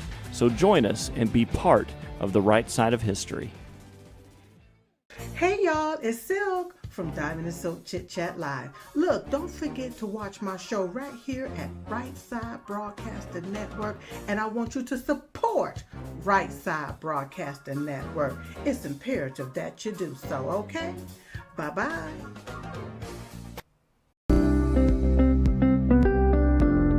allfamilypharmacy.com/RSBN. You can scan that QR code now, RSBN10. That is the code, easy to remember, for 10% off. This is ivermectin, hydrochloroquine, antibiotics that will save you and yours from bacterial and viral infections, NAD+, and much, much more. 200 essential medications and emergency medical kits, the meds you trust delivered to your door.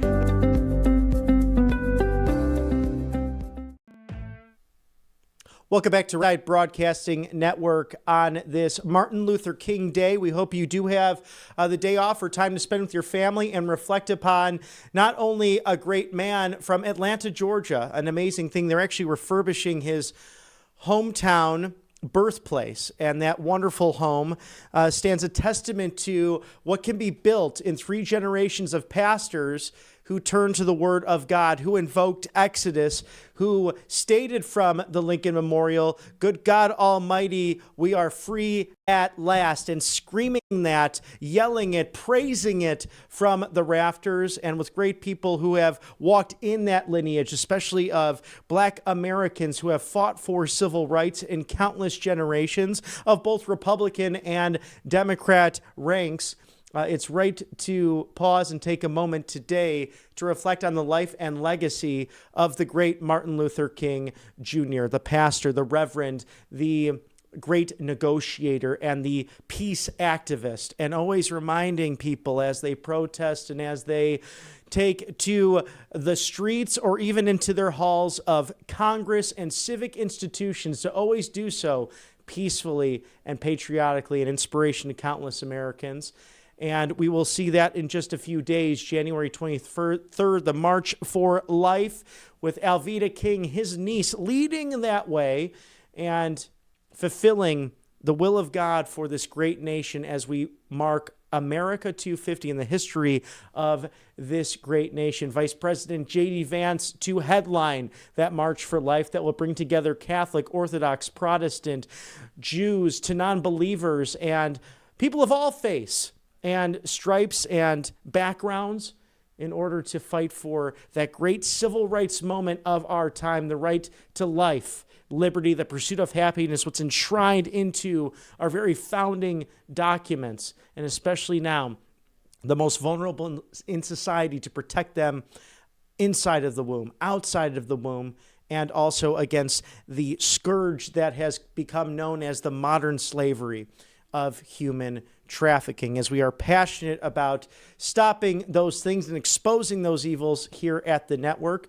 We support those people who are fighting to make America great again, safe again, and create that peace and that harmony starting in the domestic church in each and every American household. The White House releasing a statement, in fact, on President Trump's comprehensive plan to end the Gaza conflict. Speaking of peace through strength, President Trump congratulating the formation of the National Committee of the Administration of Gaza. It will be otherwise known as NCAG, a vital step forward for implementing phase 2 of this comprehensive plan to end the Gaza conflict, a 20-point roadmap for lasting peace, stability, reconstruction, and prosperity in the region. The NCAG will be led by Dr. Ali Shath, a widely respected technocratic leader who will oversee the restoration of core public services, the rebuilding of civil institutions,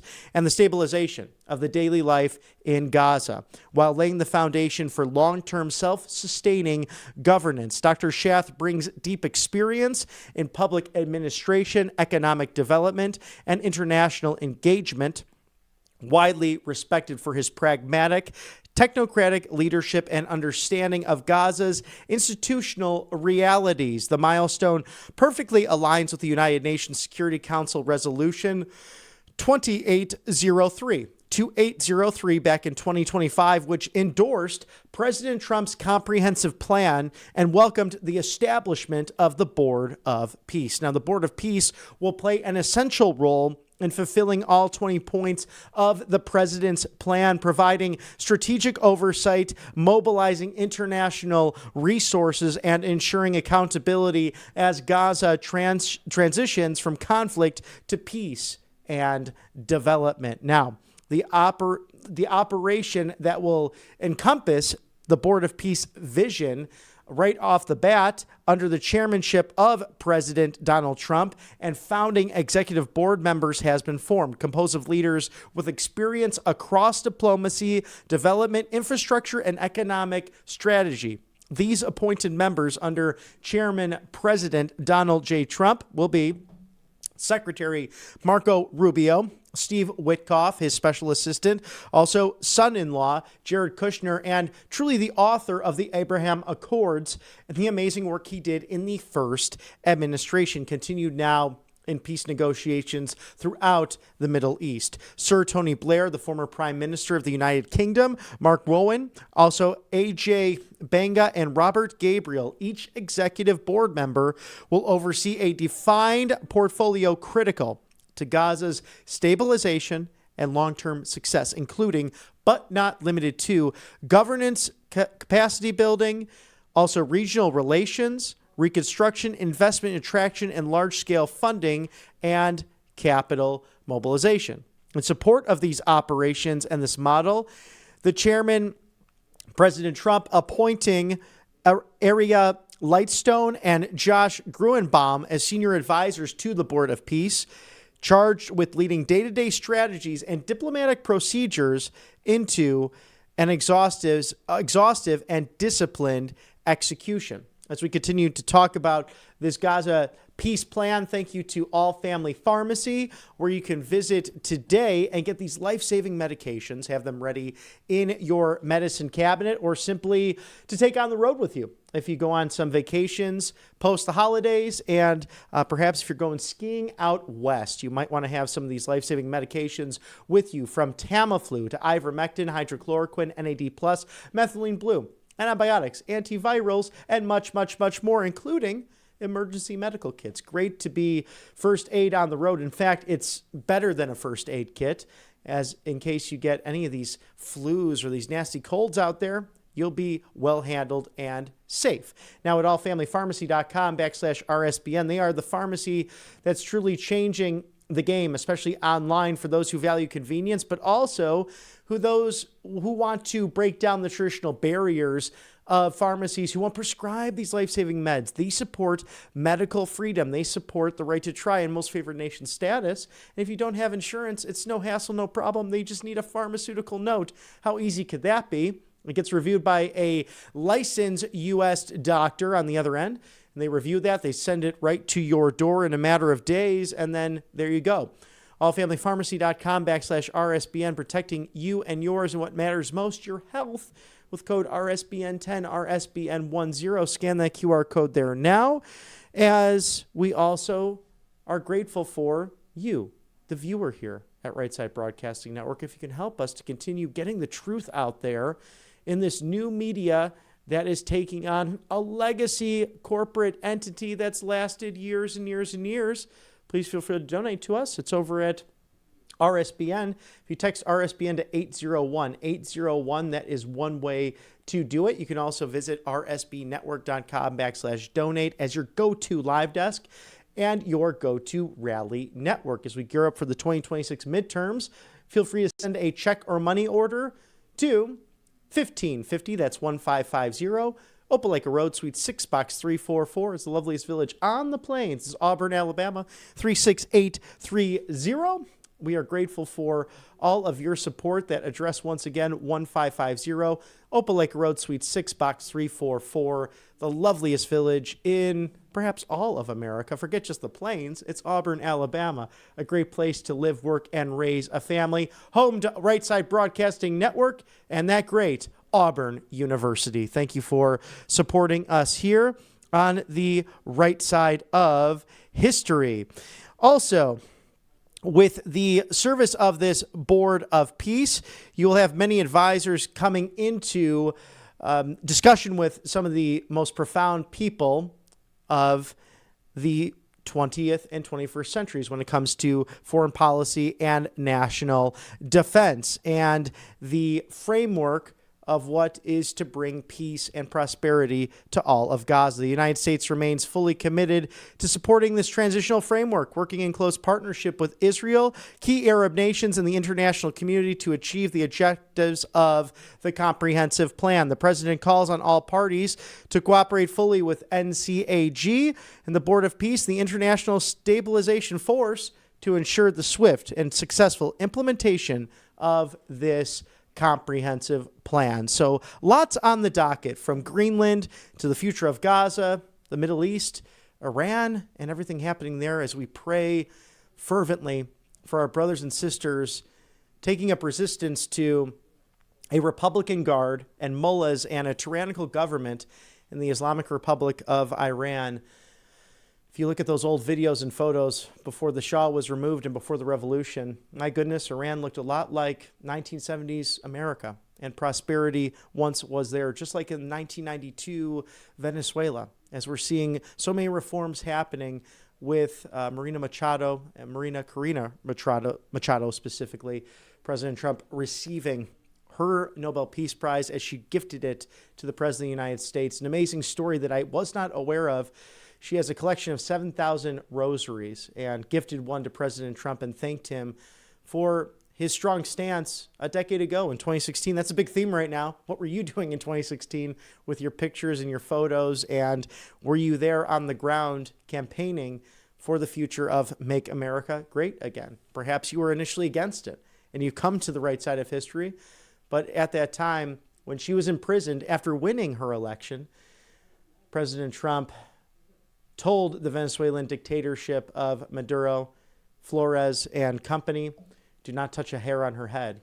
And she was ultimately released and now has the opportunity to perhaps take over that country as the duly elected free president of a future Venezuela, as President Trump working with acting President Delcy Rodriguez and communications open there. Of course, the implementation of Operation Hawkeye from December and continued strikes with the assistance and the asking of from the new Syrian government for the United States Armed Forces to come in and take care of the rest of Boko Haram and any ISIS threat. So a lot on the plate for the president, but a big 19 days into 2026 in this rare opportunity and moment that the global scales can really fall into the president's direction and the aptly named Monroe Doctrine, in a sense, the Monroe Doctrine 2.0, in order to ensure global stability with an America First agenda. And as Secretary of State Marco Rubio put it in Guyana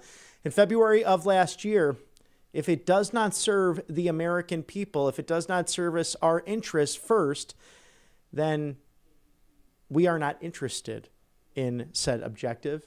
And that has been implemented in 364 days of this administration. Tomorrow, the 1-year anniversary of MAGA 47. And with 1:47 Eastern, we are happy to replay, in case you missed it, the America 250 video from the beginning of the broadcast, and the White House sharing this about really the Judeo-Christian foundation of this great nation. I hope we reflect on that today as Martin Luther King lived that ethos, preached that ethos in Atlanta, Georgia, and it took him on the road and ultimately in his 30s laying down his life for a friend, the greatest thing you can do, and for multiple friends, for the future of this nation, just as those founding fathers of ours took that time to lay down their lives, their fortune, their sacred honor to promote 13 colonies into 13 states into what we now know as the United States of America 250 years later.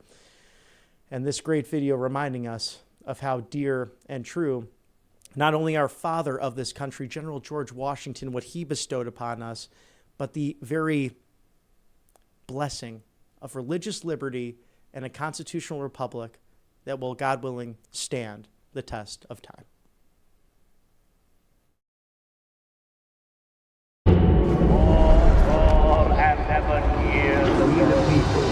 In order to form a more perfect union.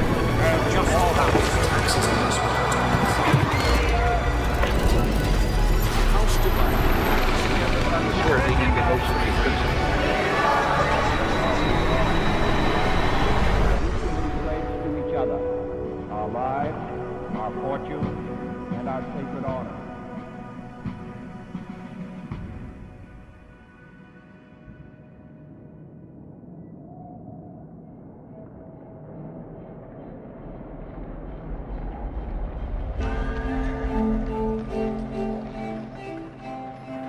I've been asked to say a few words about the religious faith of America's founders and why it matters. Hi, I'm Mark David Hall, a professor in the Robertson School of Government at Regent University. Let me begin by observing that a lot of nonsense has been written about the faith of America's founders. Scholars and popular authors alike routinely assert that they were Enlightenment deists who desired to strictly separate church and state. Nothing could be further from the truth.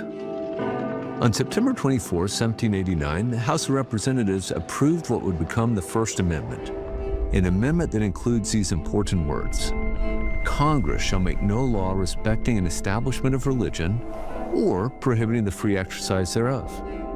Those who oppose religion in public life often point to this amendment as evidence that the founders wanted to build a wall of separation between church and state. But consider this. The day after the House approved the First Amendment, Elias Boudinot, who later became president of the American Bible Society, proposed that Congress ask President Washington to recommend a day of public thanksgiving and prayer. In response to objections by Adonias Burke and Thomas Tucker that such a practice mimicked European customs or should be done by the states, Connecticut's Roger Sherman justified the practice of Thanksgiving on any single event not only as laudable in itself, but as warranted by a number of precedents in Holy Writ. For instance, the solemn thanksgivings and rejoicings which took place in the time of Solomon. The House agreed with Boudinot and Sherman, as did the Senate. Congress requested that President Washington issue a Thanksgiving Day proclamation. He didn't have to, but he did. On October 3rd, 1789, Washington issued a proclamation designating Thursday, November 26th as a national day of prayer and thanksgiving.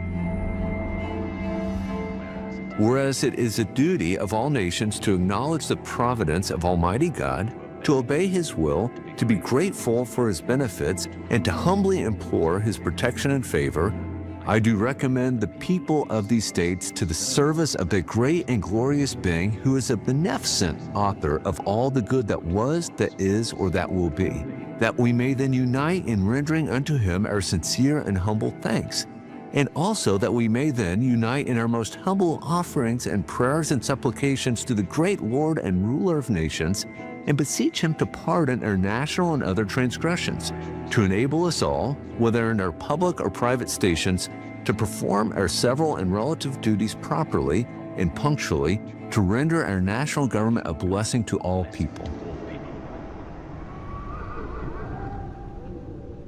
President Washington encouraged prayer, but he did not attempt to compel it.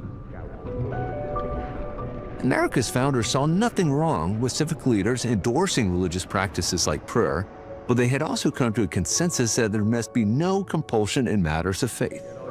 In the late 18th century, 98% of Americans of European descent were Protestant, 2% were Roman Catholic, and there were about 2,000 Jews in 4 American cities.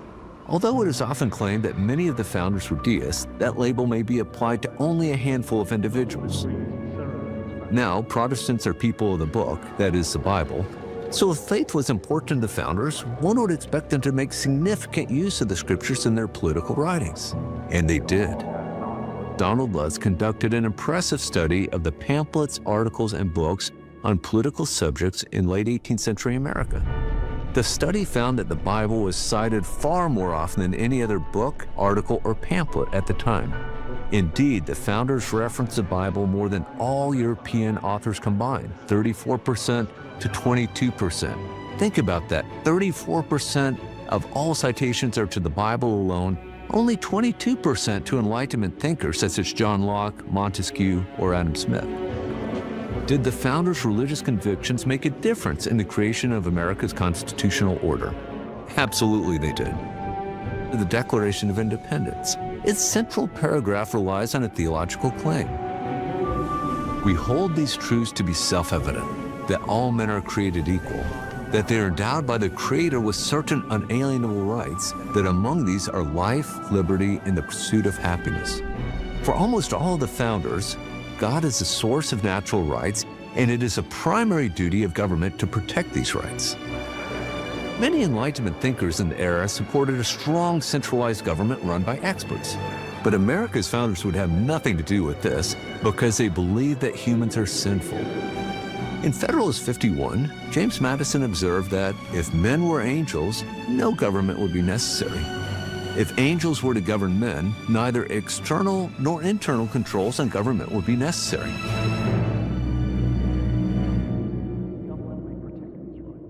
This led them to design a constitutional order characterized by the separation of powers, checks and balances, and federalism.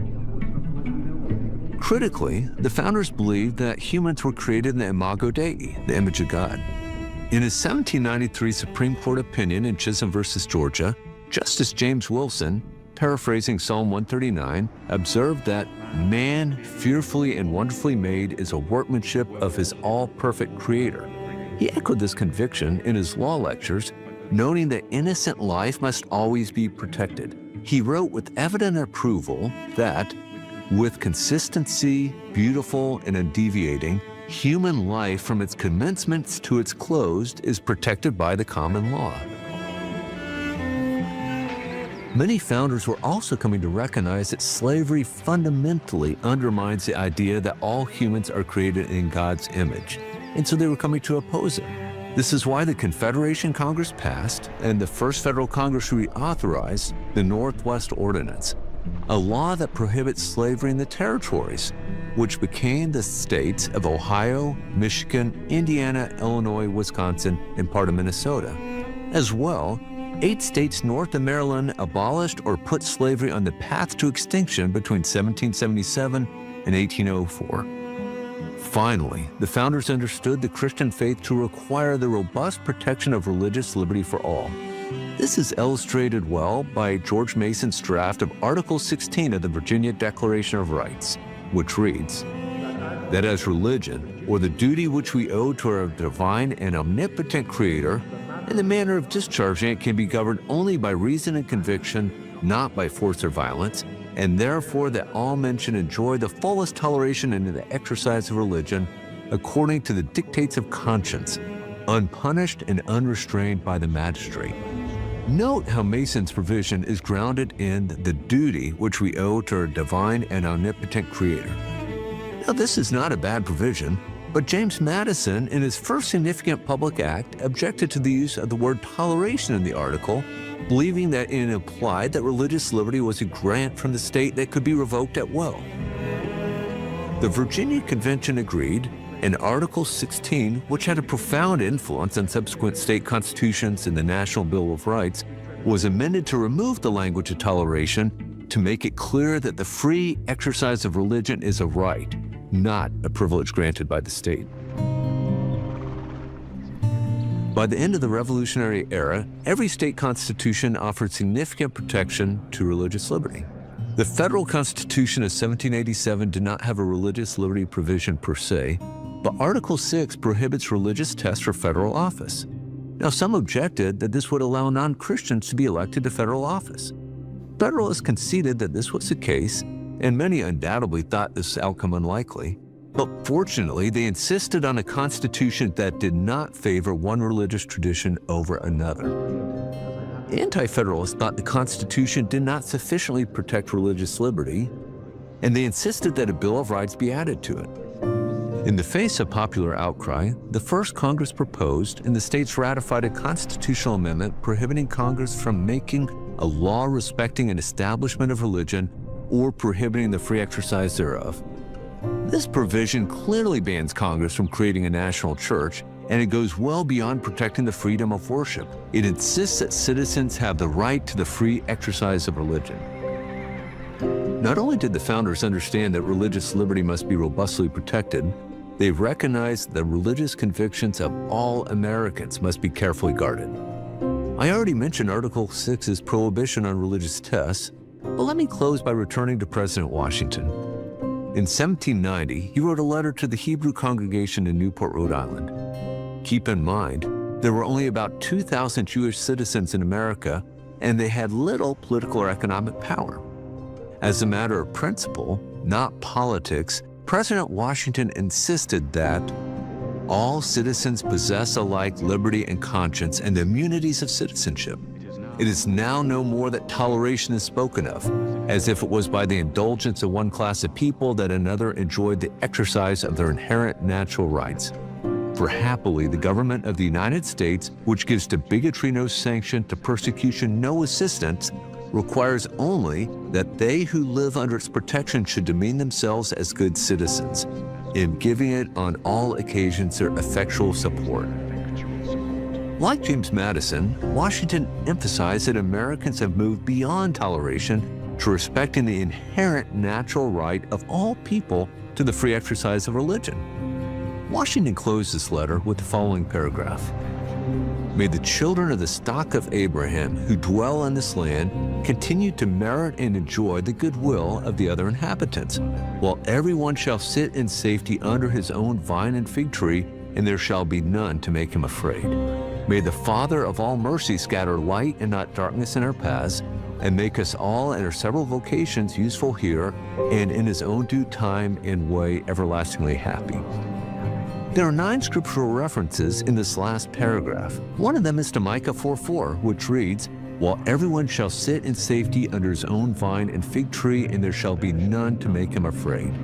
This was George Washington's favorite Bible verse. He quoted or paraphrased it more than 50 times in his writings.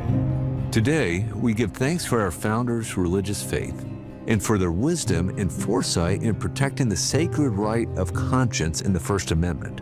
Now, it is up to every generation to protect these rights, to ensure that every American can sit under his own vine and fig tree and never be afraid. Thank you for joining me.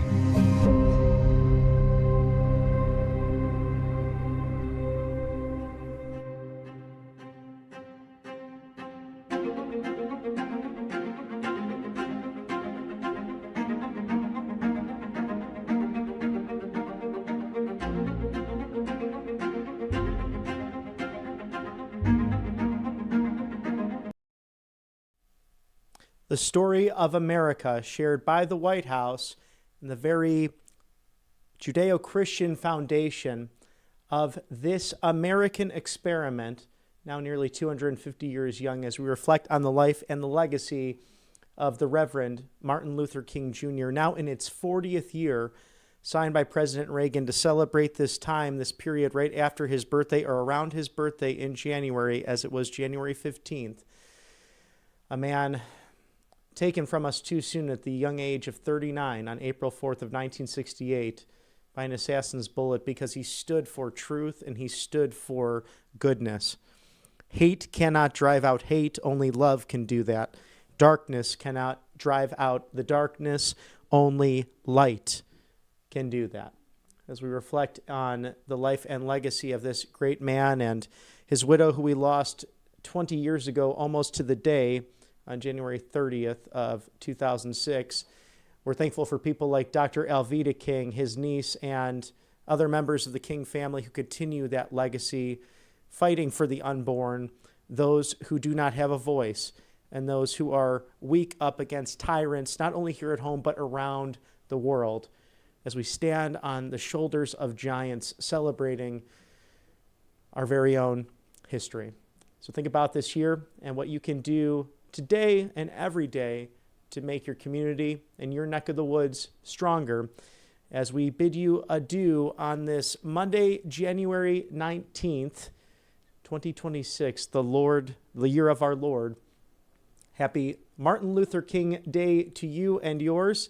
And unless there's breaking news, for all of my colleagues here at Right Side Broadcasting Network, you enjoy this gorgeous, sunshiny day. I hope the sun is shining in your neck of the woods. I'm Robert McNeely. Thank you for watching Right Side Broadcasting Network.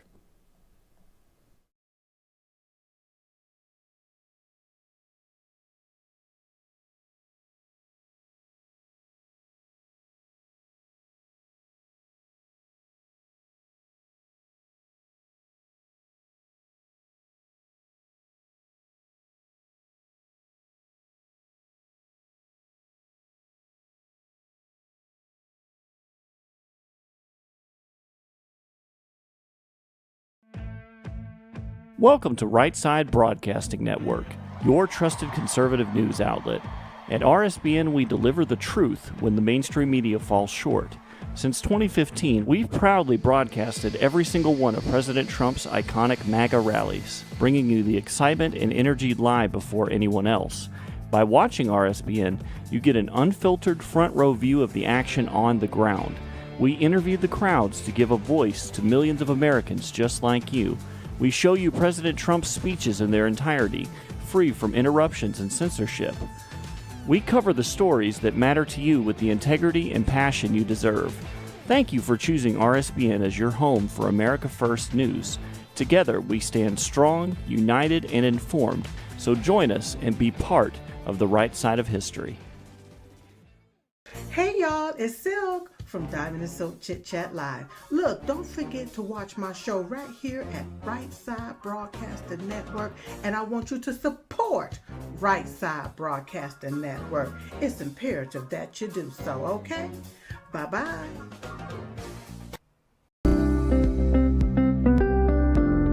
allfamilypharmacy.com/RSBN. You can scan that QR code now, RSBN10. That is the code, easy to remember, for 10% off. This is ivermectin, hydrochloroquine, antibiotics that will save you and yours from bacterial and viral infections, NAD+, and much, much more. 200 essential medications and emergency medical kits, the meds you trust delivered to your door.